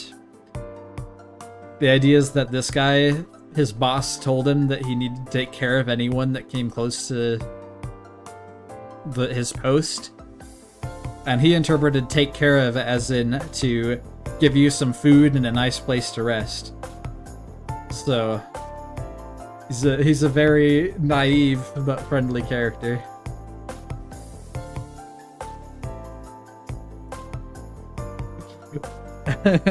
Yeah, there you go.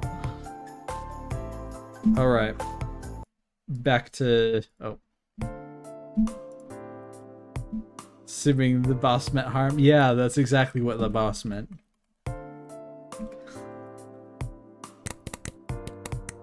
By the way, I'll show you. If you try to take the sword... go ahead. You grabbed the sword. But your inventory doesn't exist yet, so you shamefully placed it back where it belonged.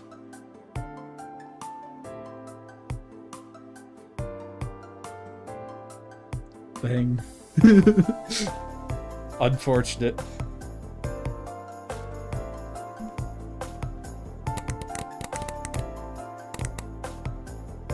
I'm still not reading that paper yet. It's just too much words. Let's go into the hallway. Never seen this kind of flower before.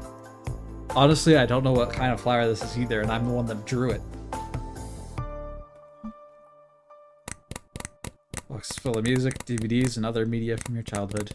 Country music and old animation films, mostly, since that was all you had at the time. He lives there? Yes, he lives here. The bathroom is locked. Small pine tree. It's a fake one, of course. Pine needles would be a pain to clean up. If it was real. It's a mirror. No, and has no idea what it is, nor has ever seen it. Yeah, it's a very mysterious flower.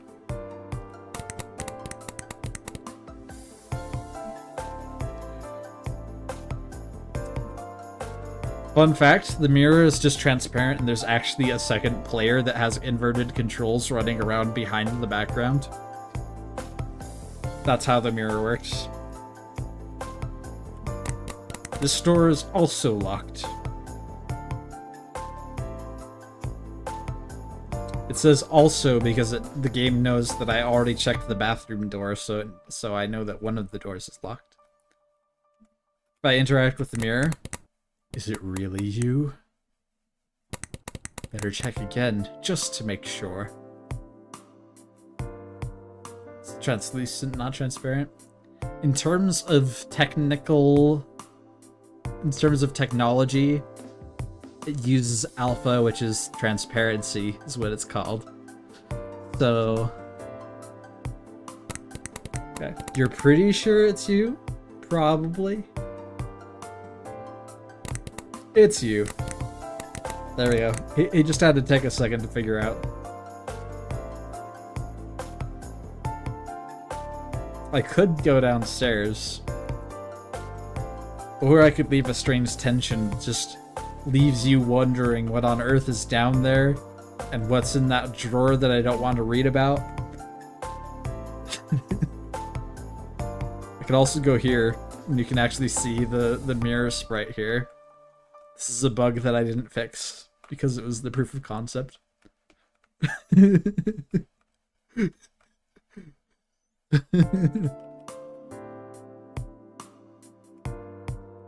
Okay, fine. I'll go downstairs.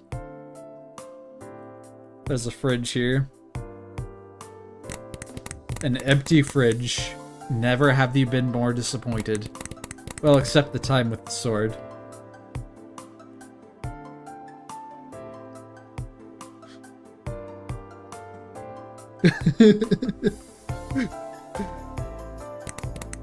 Needs to be taken out soon. Wait, why are there so many pine guns? Looks like the stove was recently replaced. The fridge is full of teenager food. Milk, eggs, ketchup, bread. That's about it. Seems like a good place for a meal. No further comments about the dining table, fair enough. For some reason, this chair gives off good vibes. You're not sure how to operate this? Your fridge is diabolical? You see, they're roommates, and they have to keep their food separate so they don't eat each other's food.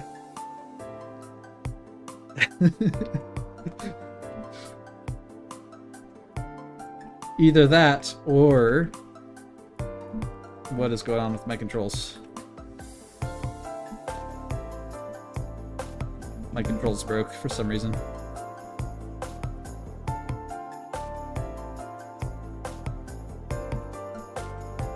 Okay, well, I'll refresh. That's gonna be fixed later. Turtle King says good night. Good night. What about the electricity costs? I guess they're not concerned about that. There is this third room that's locked though, so maybe this is a third bedroom. I don't know who else lives here. I didn't decide that yet, if I'm gonna be honest with you.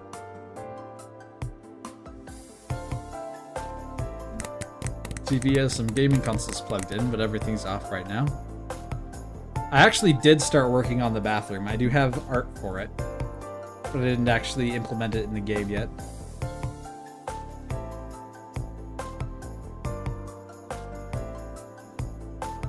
I'm actually working on remaking the game in a different programming language. It's the blue door. What is going on? My controls keep breaking. Yeah, the bathroom is the blue door. Remember when we interact with it, it says the bathroom is locked.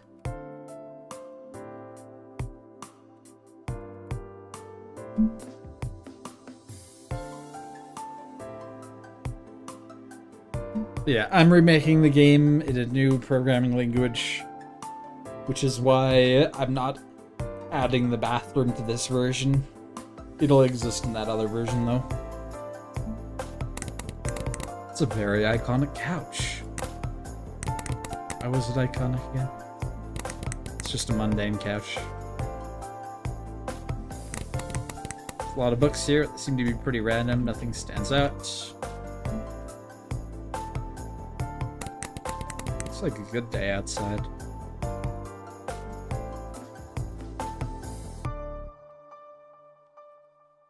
Ready to go outdoors, guys? Shall we do it? Kind of risky.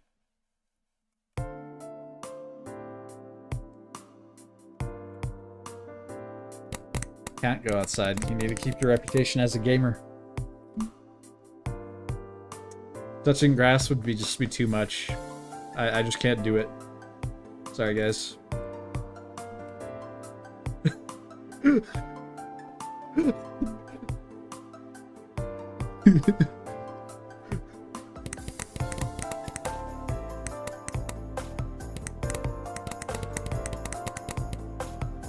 It's just literally full plastic chair.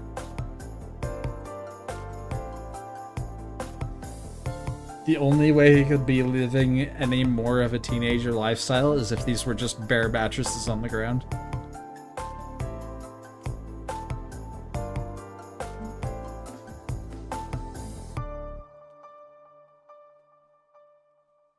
Okay, there's like a couple more things I can inspect. Because I'm still avoiding that paper. It's full of pine cones. The white outside is crazy. It's because it's so bright outside compared to indoors.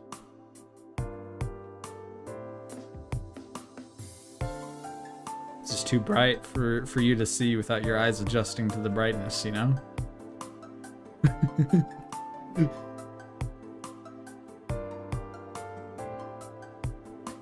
Oh, I can examine these random boxes here. Open the window. Let's light it. Nah. You could never convince me to do that.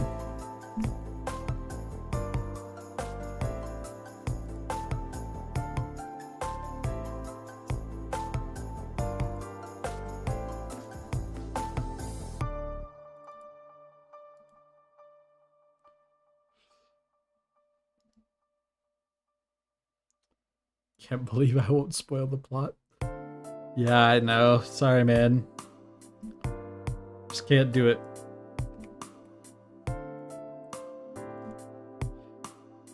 Here's something else that you can see a little sneak peek of. Although it's not going to be very easy to see it because the viewer hides it. But that is some of the battle sprites.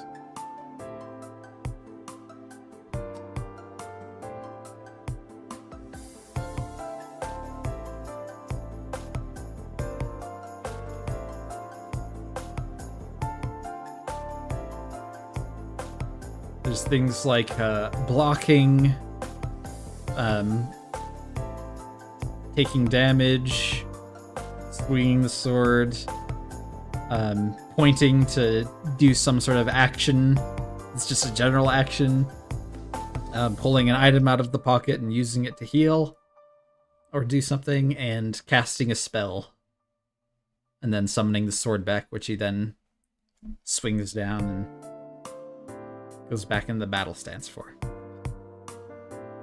These animations aren't perfectly smooth, but they'll be refined later on. Interesting in quotation marks. I could also show you a little bit of extra art of the kobold character from earlier.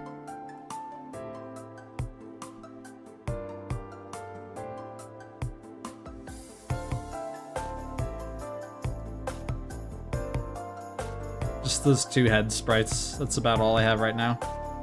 There's a friend that actually did a bit of concept art of them for me, but I don't have that on my system right now.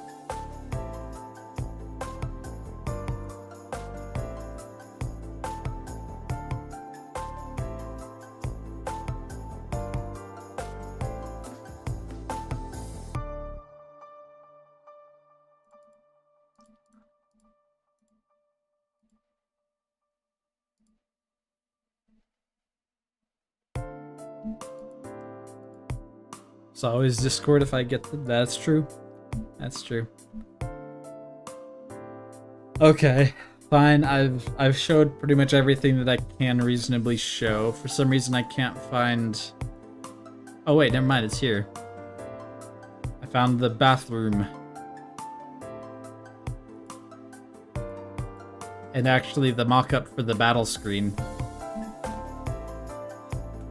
So you choose your actions by spinning this wheel in the center, and then this is the text box. And these buttons on the lower part are for your health and party member statuses.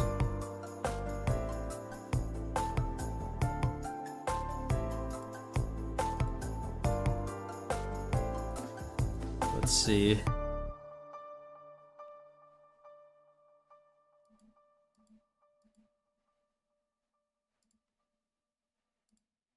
Surely it's in here.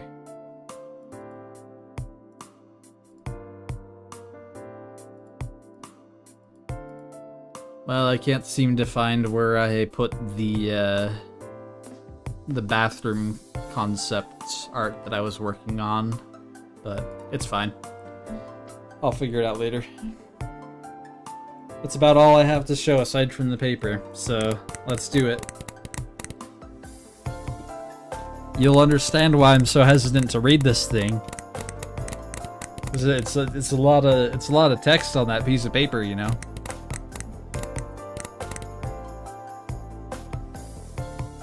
Okay. Hope you're ready. And have some time set aside. Pine cones can lend a wonderful pine scent to homes and outdoor spaces. The fragrant compounds found in pine cones are released when the scales are warmed and opened. Bringing freshly picked pine cones indoors and placing them around the home allows for the volatile pine oils to slowly emanate, infusing rooms with nostalgic pine notes reminiscent of evergreen forests. Pine cones gathered from different pine species may impart slightly different aromas too. For example, Ponderosa pine cones tend to be more lemony, while lodgepole pine cones are woodier. A festive way to fill a home with pine aroma is to adorn mantels and tablescapes with pine cones during the holiday season. The gentle warmth from candles or fireplaces will help activate and circulate the pine scent. Displaying pine cones in decorative bowls is another simple way to let the pleasant fragrance subtly scent the air. With their charming shapes and woodsy scents, pine cones can create an inviting atmosphere evocative of wilderness and tradition.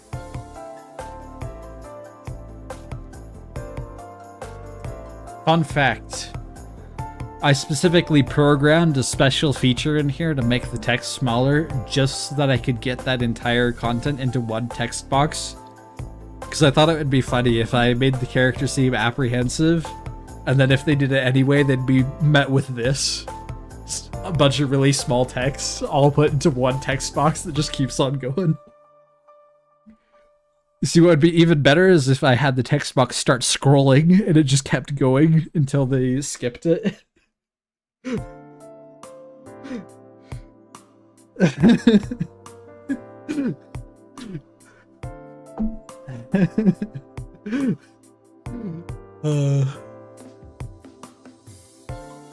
see, those are the kinds of jokes that I want to have in my game. Things like that. I also wanted to make it so there was a time where you come across a sign that says, reading this is like, warning, reading this sign will turn you to stone, and then like the text box blocks the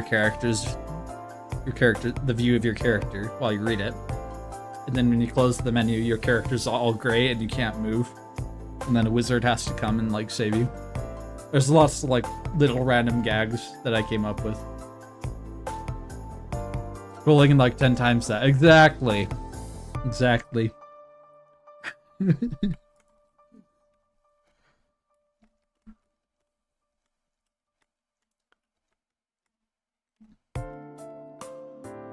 But you get the vibe of my game now as far as, like, the general vibe of it.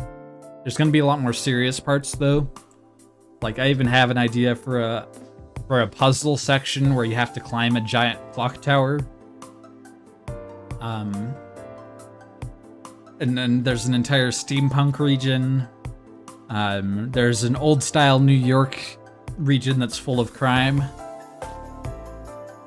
There's a flooded city region. It's like a concrete jungle that you have to navigate. There's a bunch of really cool areas.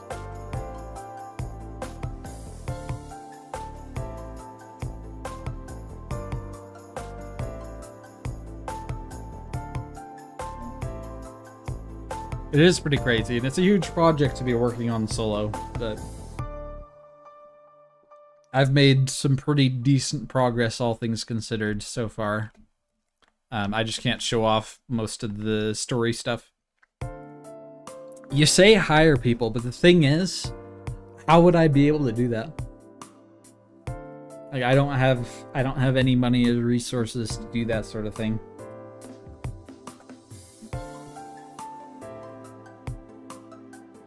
I totally would get like a good pixel artist and have them make art for me and get a programmer to help me develop it, but I just don't have that. You say extort friends, sure, but I don't know if I have that either in terms of video game resources. I do have some real life friends that gave me writing advice, but that's about it.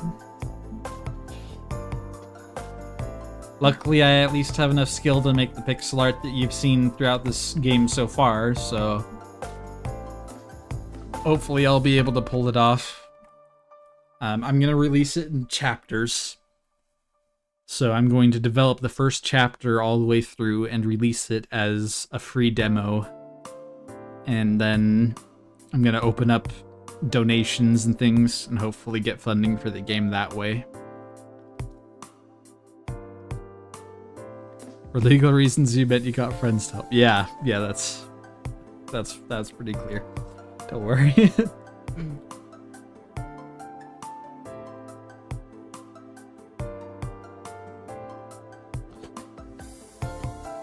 But you get what I'm saying, though, right?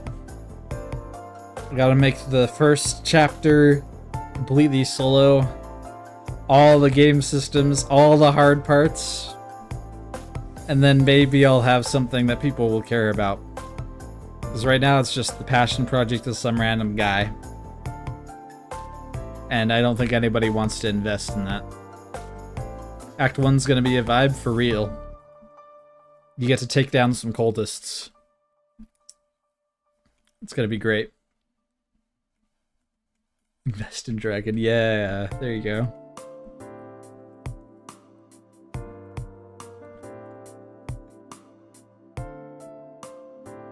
You'd play just from the premise that I've given you so far? I appreciate it. You'd at least buy it? Fair enough. Like I said, the first chapter is going to be free. I think I might make the second chapter free too, but after that, then you pay and get all the rest of the chapters. That's my current idea. And I plan to facilitate modders, by the way. So the code is going to be accessible and easy to edit. I'm going to have like documentation so people who want to mod it will be able to.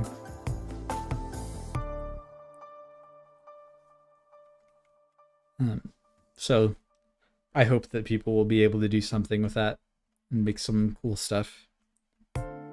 We'll see how stuff goes. But I feel like it's a pretty decent marketing plan, right? If I make the game free to play for the first chapters or so, maybe invite a few YouTubers to try out the game. Specifically targeting YouTubers that do like Undertale or Deltarune or something like that. And that'll help the game get some traction and it'll get the support that it needs. That's the idea, anyway.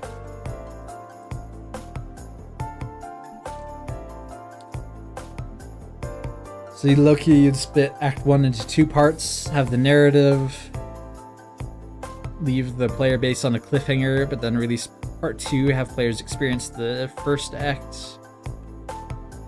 Well, I don't know if I'd want to leave people on a cliffhanger. That feels mean. I mean, there would still be a cliffhanger because there's stuff that happens that's a reason why everything's going on. But the first chapter is taking on those cultists.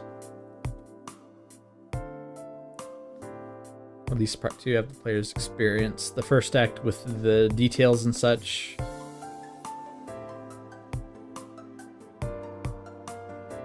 I mean, the closest thing to that I would consider is having an early demo version that's like a very basic version that ends on a cliffhanger. And then later on, I'll release a full demo that's like a more polished version of the first thing. And has the complete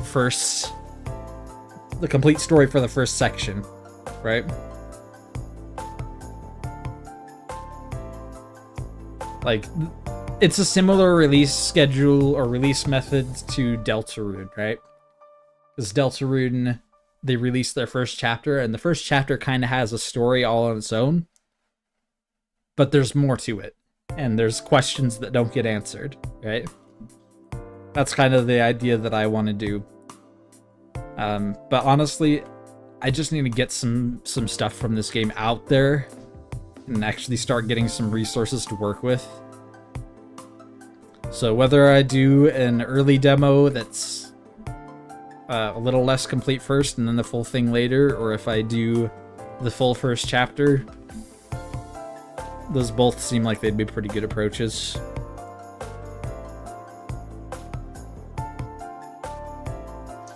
So yeah, I think it'd be fun.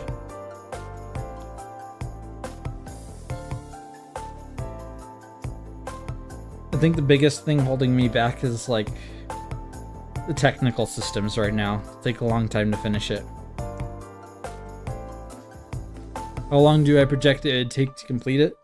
If it's just me, completing chapter 1 will likely take at least a year, if not longer, if it's just me working on it and I don't get any help.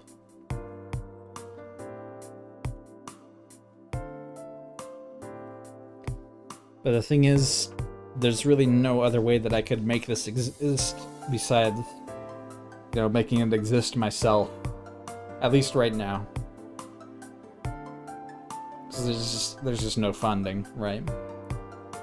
Maybe once I get a job that is paying and I'm not working as a volunteer anymore, then maybe I'll have more resources for that sort of thing.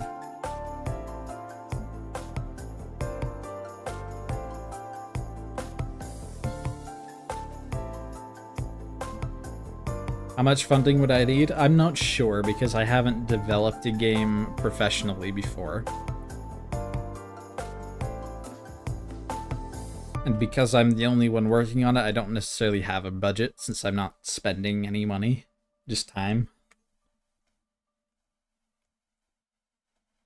I think that's like the biggest problem right now. I just don't know what resources I need.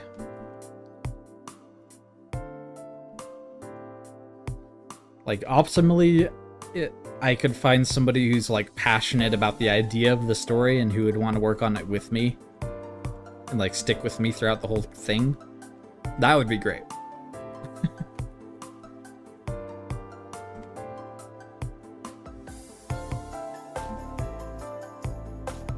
So far, people have all seemed to really like even just from what they can see from the proof of concept.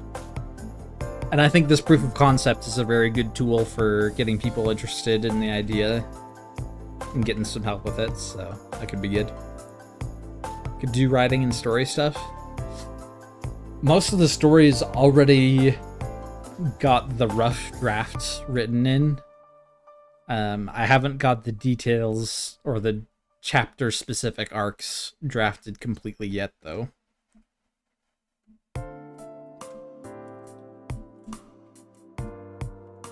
If you want to be a contributor to it, we can definitely message about it privately.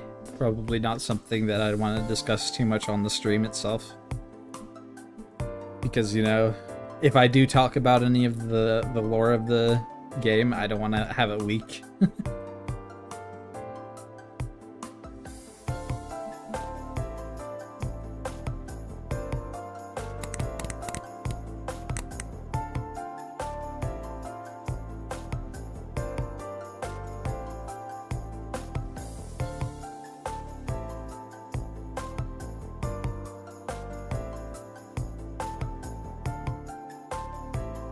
You can kind of see the style that I've gone for here, though, right?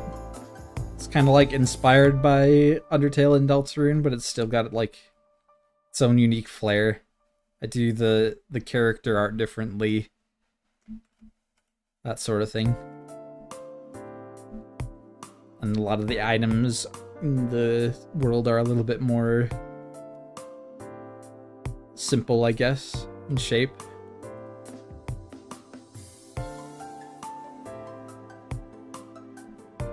I don't know if... Actually, the bathroom probably looks the best out of all the rooms that I've done so far, because it was the one that I made most recently, but still. Anyway, that's about all I have to show for this. So I'm gonna dramatically close it and cut off the music.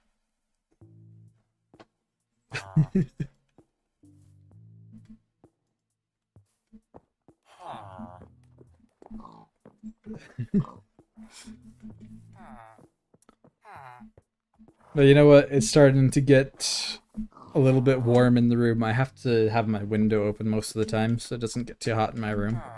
But I can't do that while I'm streaming, so otherwise sounds come in and my streaming voice comes out and people hear it on the street below. So that end is starting to get a bit late and I don't want to be of annoyance to the other people living here.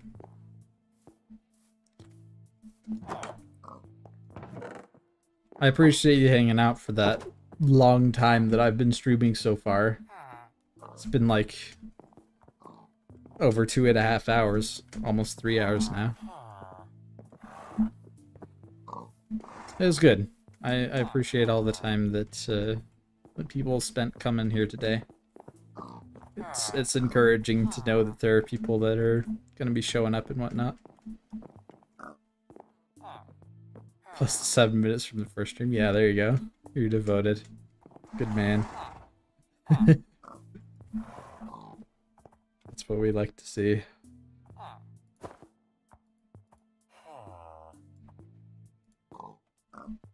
Good dragon, yes, of course.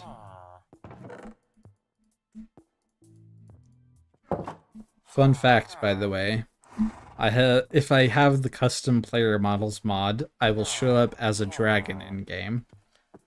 But for people who don't have the mod, they see the human version of my dragon character. This is the human form, right? So if people have the custom player models mod, they see me as a dragon in game. But if they don't, they just see this.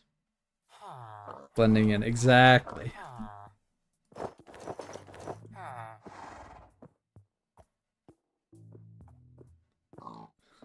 Lost protection, bro. I mean, I guess that's good for hardcore.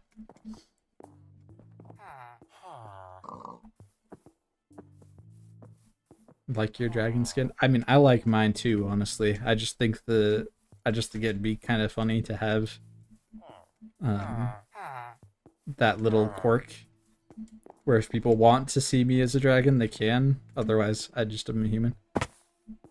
That's kind of funny. Just having that idea, like, almost diegetically.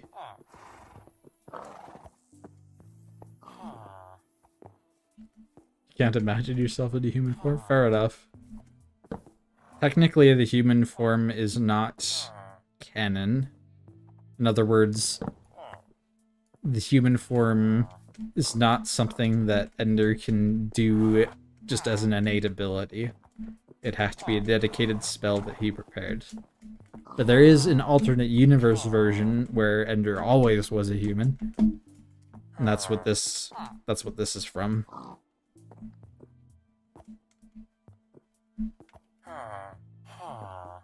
Same how the Geometry Dash Cube Ender is almost canon in the sense that all multiverses of Ender are technically canon. But you're not going to see, you know, Dragon Ender just turn into a Geometry Dash Cube in any stories that I wrote. Let's see. You have ideas and arts and stuff? Yeah. It's not... I was just a human that's very close. Right. Yeah.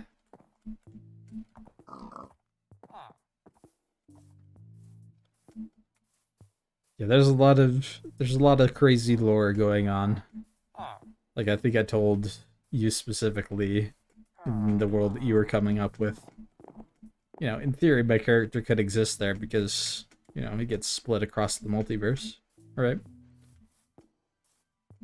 Speaking of DMs and such, which account I prefer for basic yapping? If it's related to Minecraft, I prefer this account. If it's related to just world building and dragons and stuff, I prefer the other account.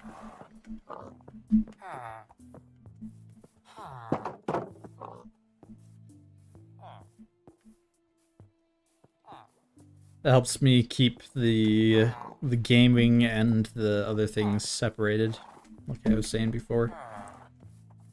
Just find it more convenient that way.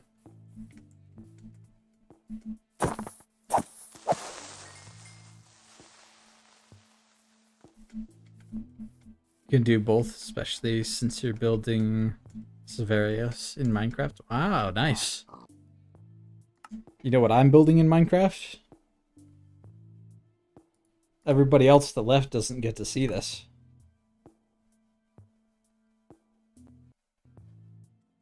This is just a small side project.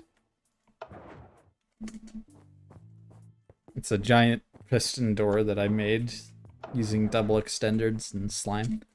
And there's also this zero tick piston door. Closes instantly.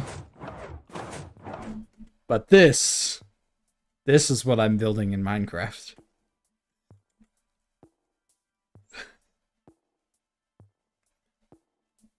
This is from the game Rain World. It's called an iterator. I stand down at the feet. That's the other leg on the other side. This is actually pretty close to the cannon size as far as I can tell of how big this machine is in the game. It's basically a giant sentient computer.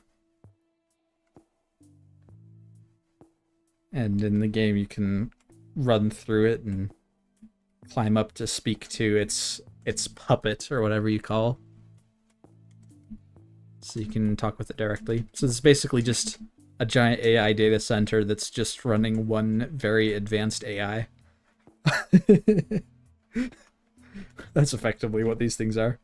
Oh, by the way, it's very big. It keeps going. Yeah. That's how big it is. And there's supposed to be an entire city on the top of it, too.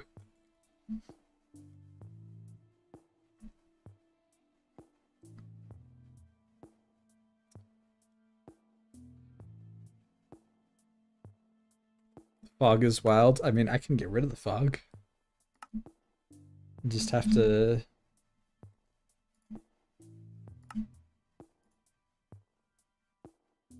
turn this back on. There you go. It'll build. There you go. Now you can see the whole thing at once, pretty much. I haven't finished all the detailing on the outside, of course, but, you know, that's going to take a long time to do. I also built this very white house.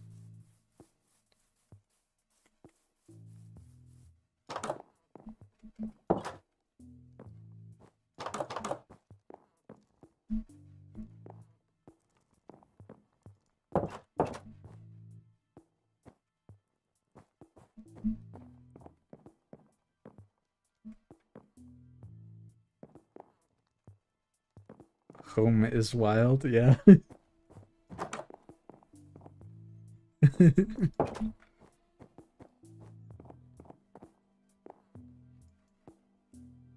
This little library and a white jukebox. It's fancy modern shelves. It's this little upstairs area. I haven't done very much with that space, but it's fine. And there's just the attic storage. You wish the bookshelves had variants? Yeah. There's a texture pack you can do. No, stop. What do you mean?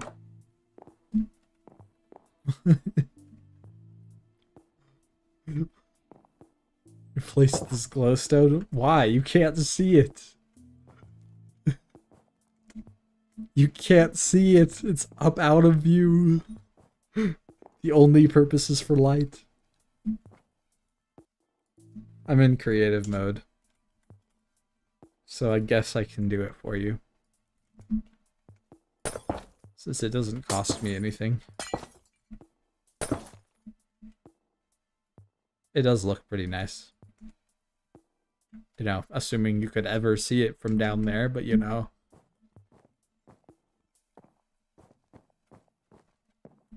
I do like how these shelves work really good for, like, railings for stairs.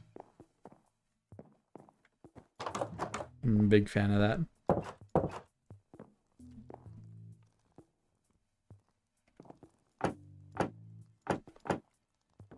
Now they're shelves.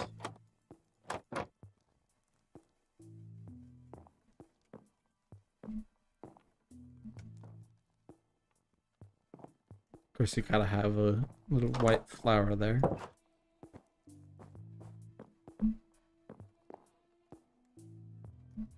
Yeah, the block palette is surprisingly good for white blocks.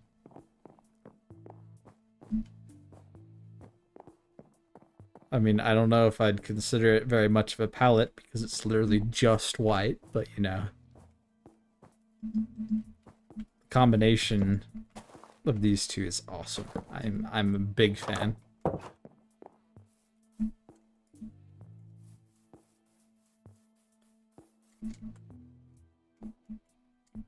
Yeah. It's a pretty nice looking building from the outside too. Looks even better with shaders, obviously. Monochrome-ish, yeah. If I could do the other blocks in grayscale, I would have. But there's no, like, gray bookshelves. There's no such thing as pale bookshelves.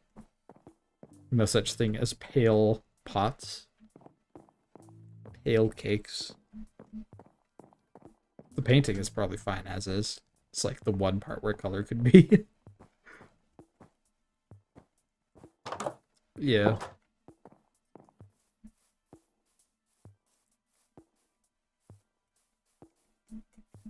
I'm just thinking it would be pretty cool if I, like, did something lore-based with this. Maybe at some point. I don't know.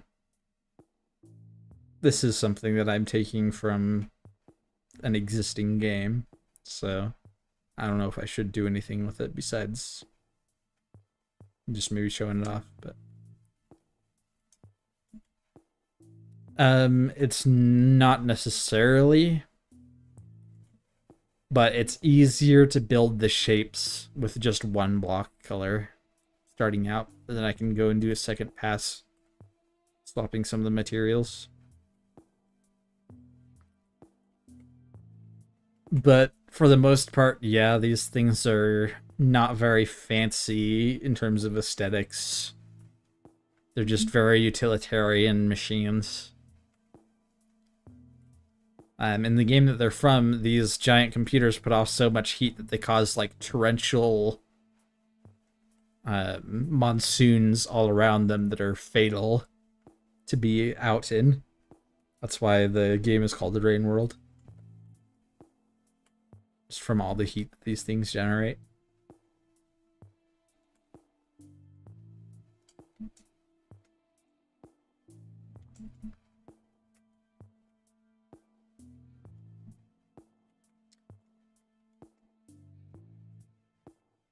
Yeah, this is a very exciting build of mine. I hope that I get to complete this sometime soon. That was just me experimenting with the base of a tower design that I didn't get around to finishing.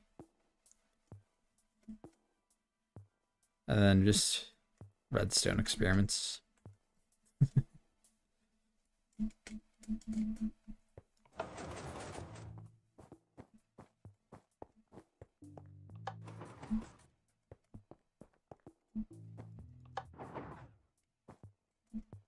Imagine this on the front of your base.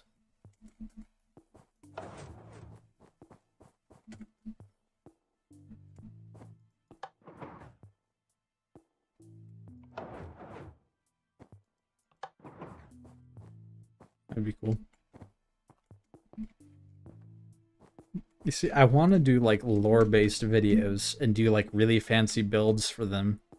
But I'd need some fellow builders that could help me make them. And I'd also need people that I could do PvP fights with that are also not terrible actors. You're saying hi? Like I said, I'm totally down to do collabs with you. I don't have any problem with working with anybody.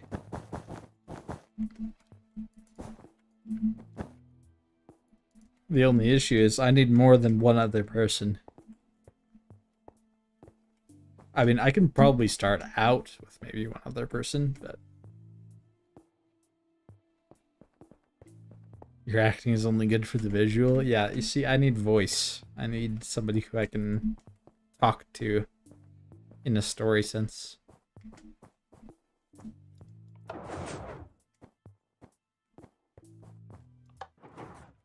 The cool thing about this door, real quick, is that it is double-sided.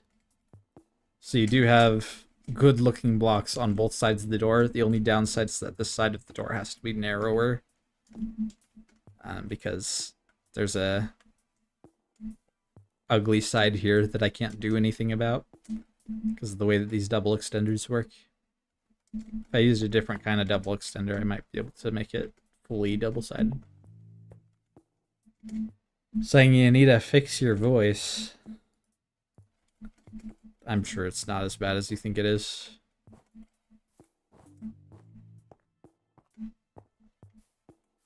A lot of people are way too conscientious about their voice. Do you know what I mean?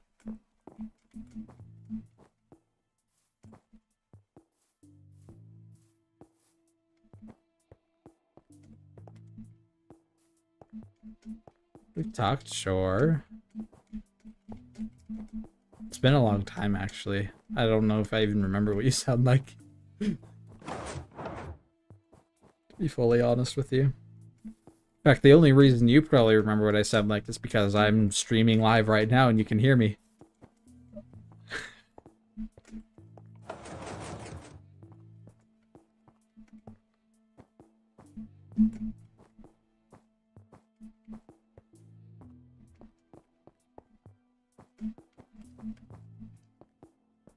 You remember what everyone sounds like? Okay. Well, what did Abraham Lincoln sound like, huh? How about Sun Tzu from The Art of War or whatever? Do you remember what he sounds like? Hey, you said everyone. You said everyone. You didn't exclude anybody from that list.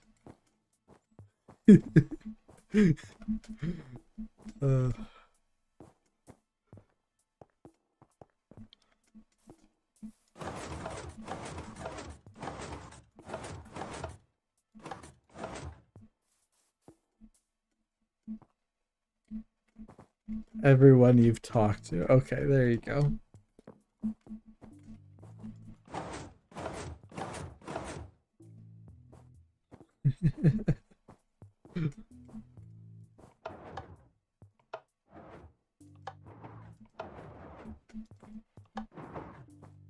That lever? What about the lever? On the lamp? This?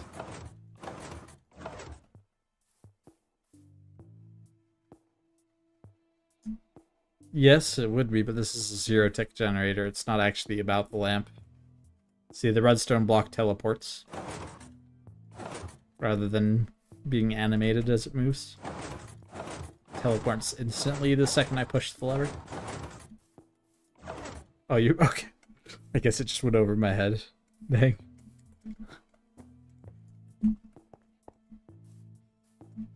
I was just doing some research into zero-tick stuff. Zero-tick repeaters are pretty neat. I can see them being useful for a few applications.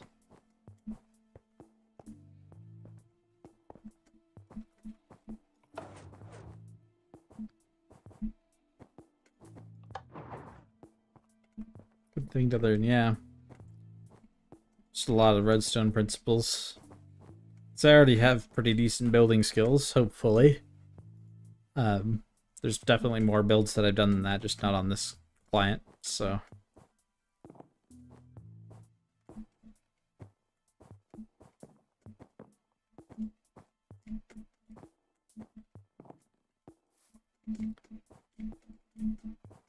It's good. Okay, I'll take it.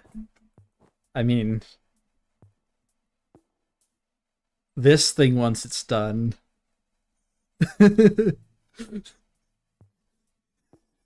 Just saying.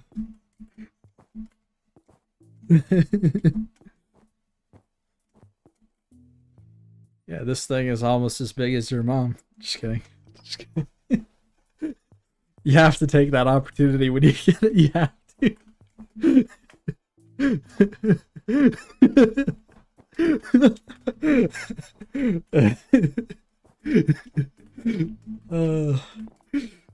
I usually don't go for jokes like that. Oh dear.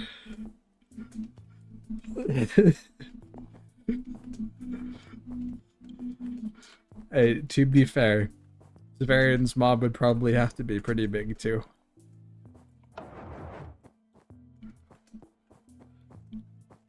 Or wait, no, I forgot that's not how your dragon species works, is it? Oh well.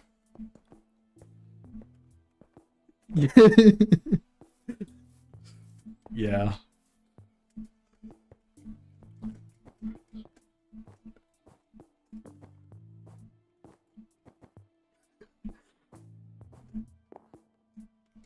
This music is chill. I like it.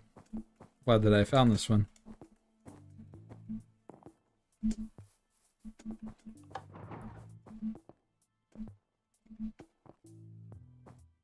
For sure.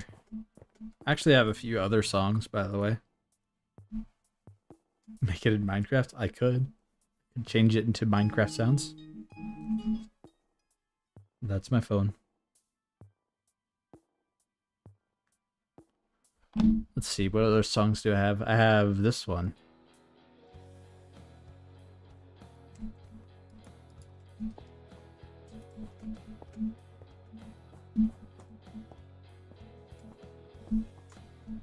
I don't like it as much, honestly.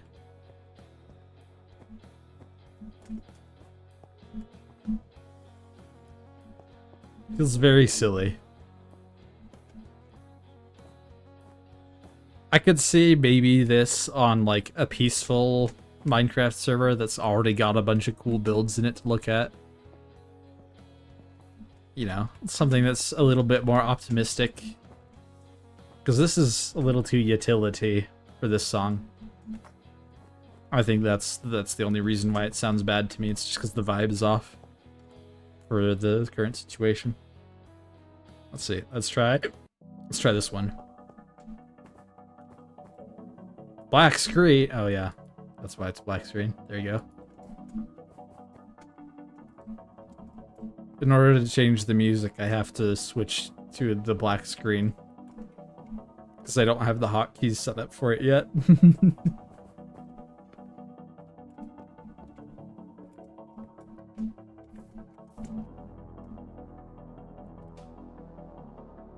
So what we need to do is place these blocks here, these blocks here, and now we'll be able to build this amazing redstone machine.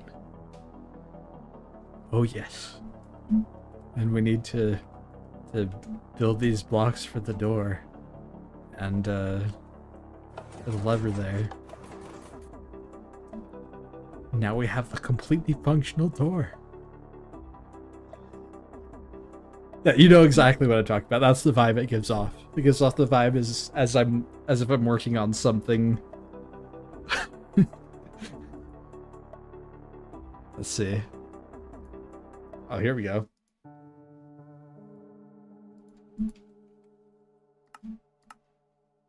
Let's see.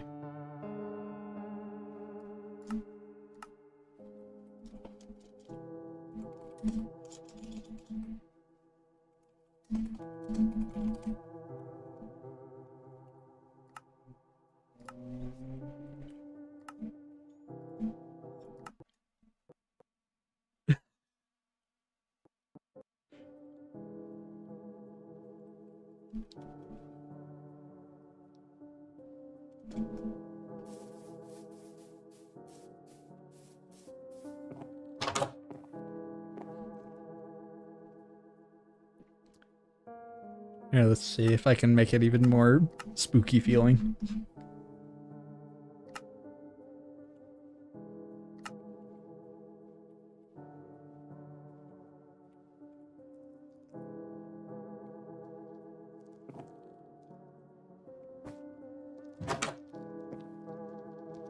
Smooth camera makes everything feel off.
All right, the bit's up.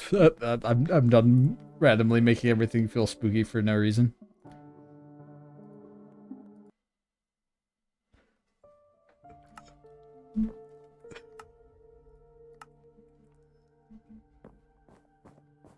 Oh man, can't believe I lost all my gear. Bro, we've been working so hard on this for such a long time. I don't know how we're gonna win against the other team. I don't know what we're gonna do. Things really seem really hopeless right now, don't they? I can't believe this random Minecraft SMP that I'm pretending exists it's all over.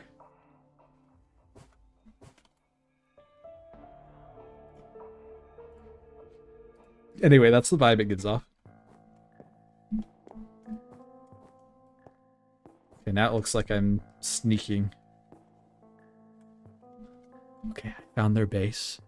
Just gotta make sure that we don't have anyone see us. Okay, I don't think they're in the house. I keep forgetting to change back. Don't see any name tags. If we're quick about it, we might be able to get in. Breaking the blocks is quieter than the door. Okay. Okay, still don't hear anyone. There's nobody outside. Is this a secret door? Oh no, it's not. Okay. That's what it feels like, that one as well. Imagine if I could just like hotkey into those songs at exactly the right moments so that I can create that kind of feel. That's what I want to be able to do. That would be awesome.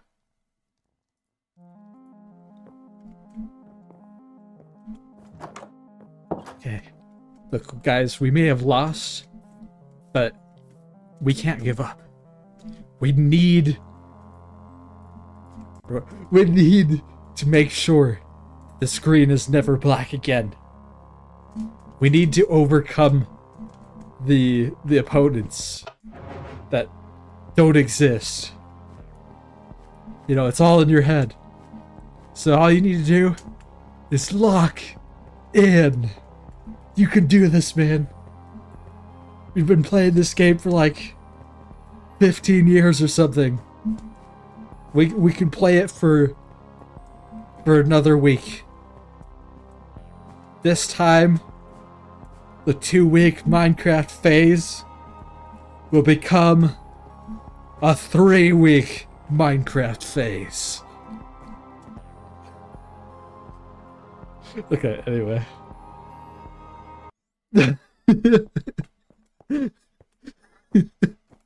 Okay, I've got one more song.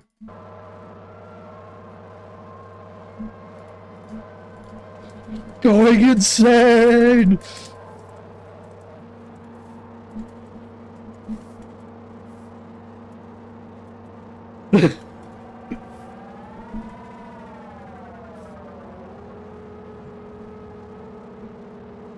Okay, enough of that one. It hurts my ears too.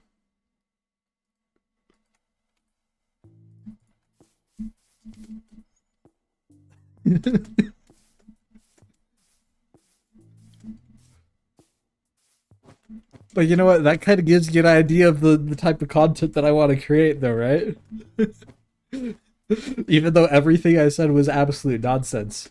Imagine that vibe, but it's not nonsense. Like, somehow, even though it was complete nonsense, the vibe was still kind of there, right? It was still kind of there.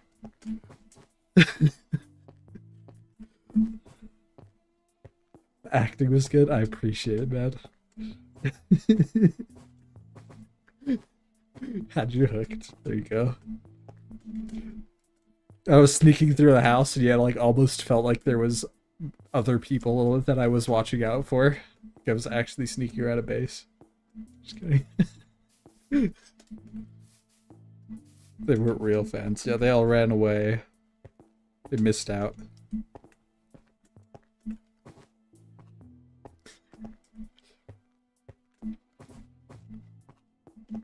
Yeah, I think I want to create that kind of content.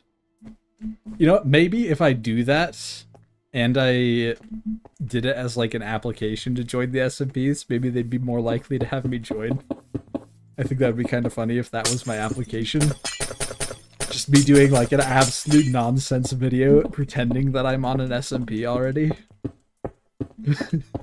But it's actually good acting, it's just complete nonsense too. It could be fun. Could be. I'd be willing to put in the effort to find out.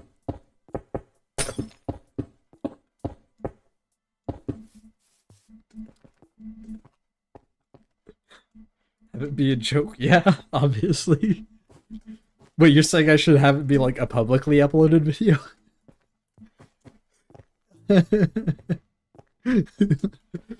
I could title it as and just have it be like, quote, SMPs be like, and that's just the title of the video.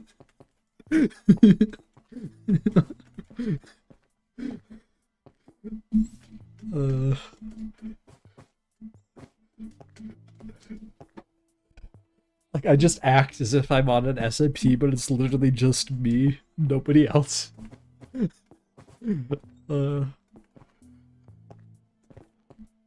Schizophrenia SMP.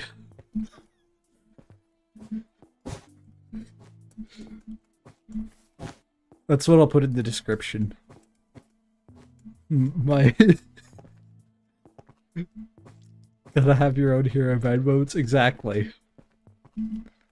Like, imagine I build a house on camera, but then I like go away for a second and come back and I'm like, look at this house that I did not build, that I found in my Minecraft world. It's all new ARG content. You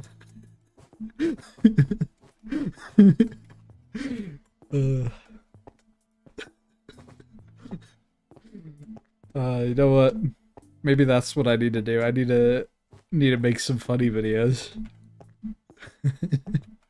So those are some things I can do to kind of ease myself back into making videos, but in a way where I don't have to take it too seriously, right? So it might actually genuinely be a good idea to approach things that way as I'm starting to like return.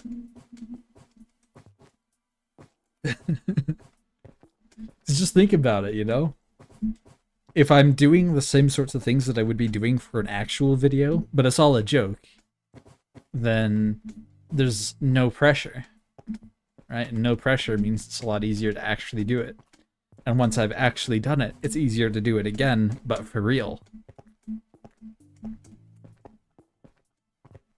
It's like genuinely that might be a good strategy. Long form 2, log in, do a task with the house, do more tasks, come back in the same recording. An hour later, yeah. I feel like if I do too much of that, there are gonna be people asking for a series on the schizophrenia SMP.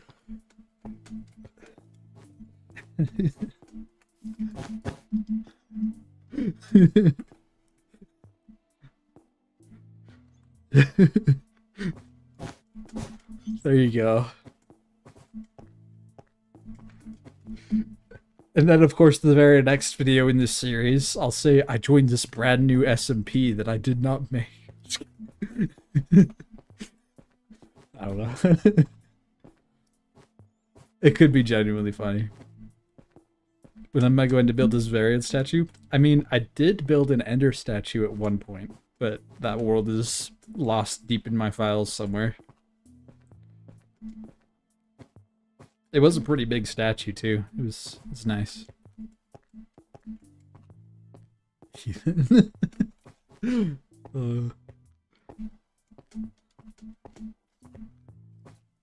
Yeah, I might have some minor problems with narcissism. You know, building a giant statue of myself. Gotta get back into building dragons. Yeah. There's like a specific word for that. It's organics when it comes to Minecraft building. That's one of the skills that I don't have developed very well.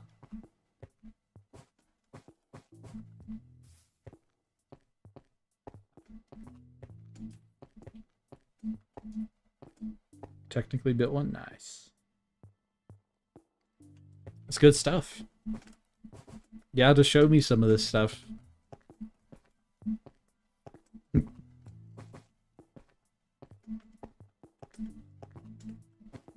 Honestly, I gotta fresh up on everything too. That's part of everything that's going on. Speaking of the stream, I'm probably supposed to end it about now. It's been almost 3.5 hours.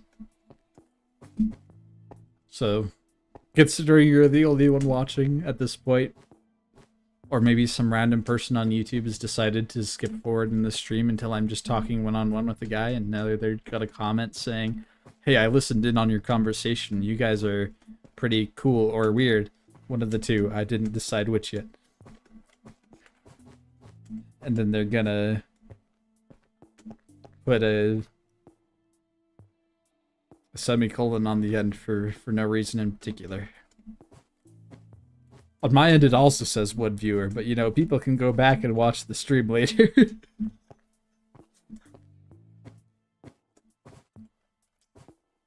Anyway, with that being, at the risk of sounding like a narcissist, I'm special. Fair enough. Alright, I think I better stop the stream here, I should say. Before I get too swept up in things.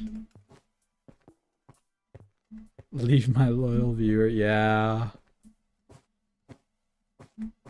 Hey, I'll just put this out there. You've single-handedly given me more than 3 hours of watch time just by chilling here.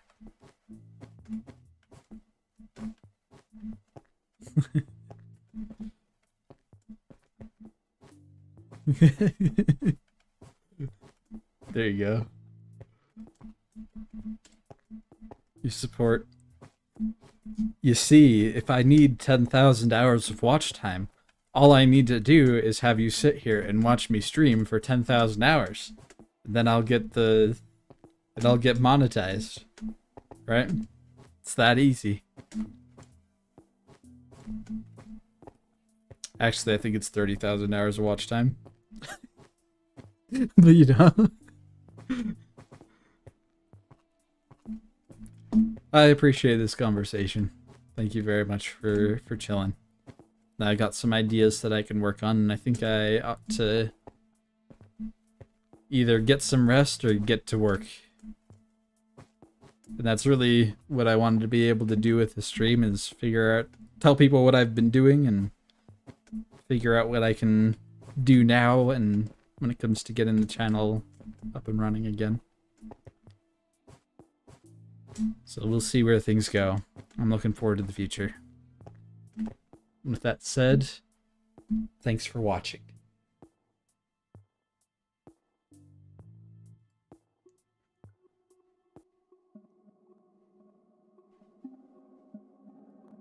See you, Zev.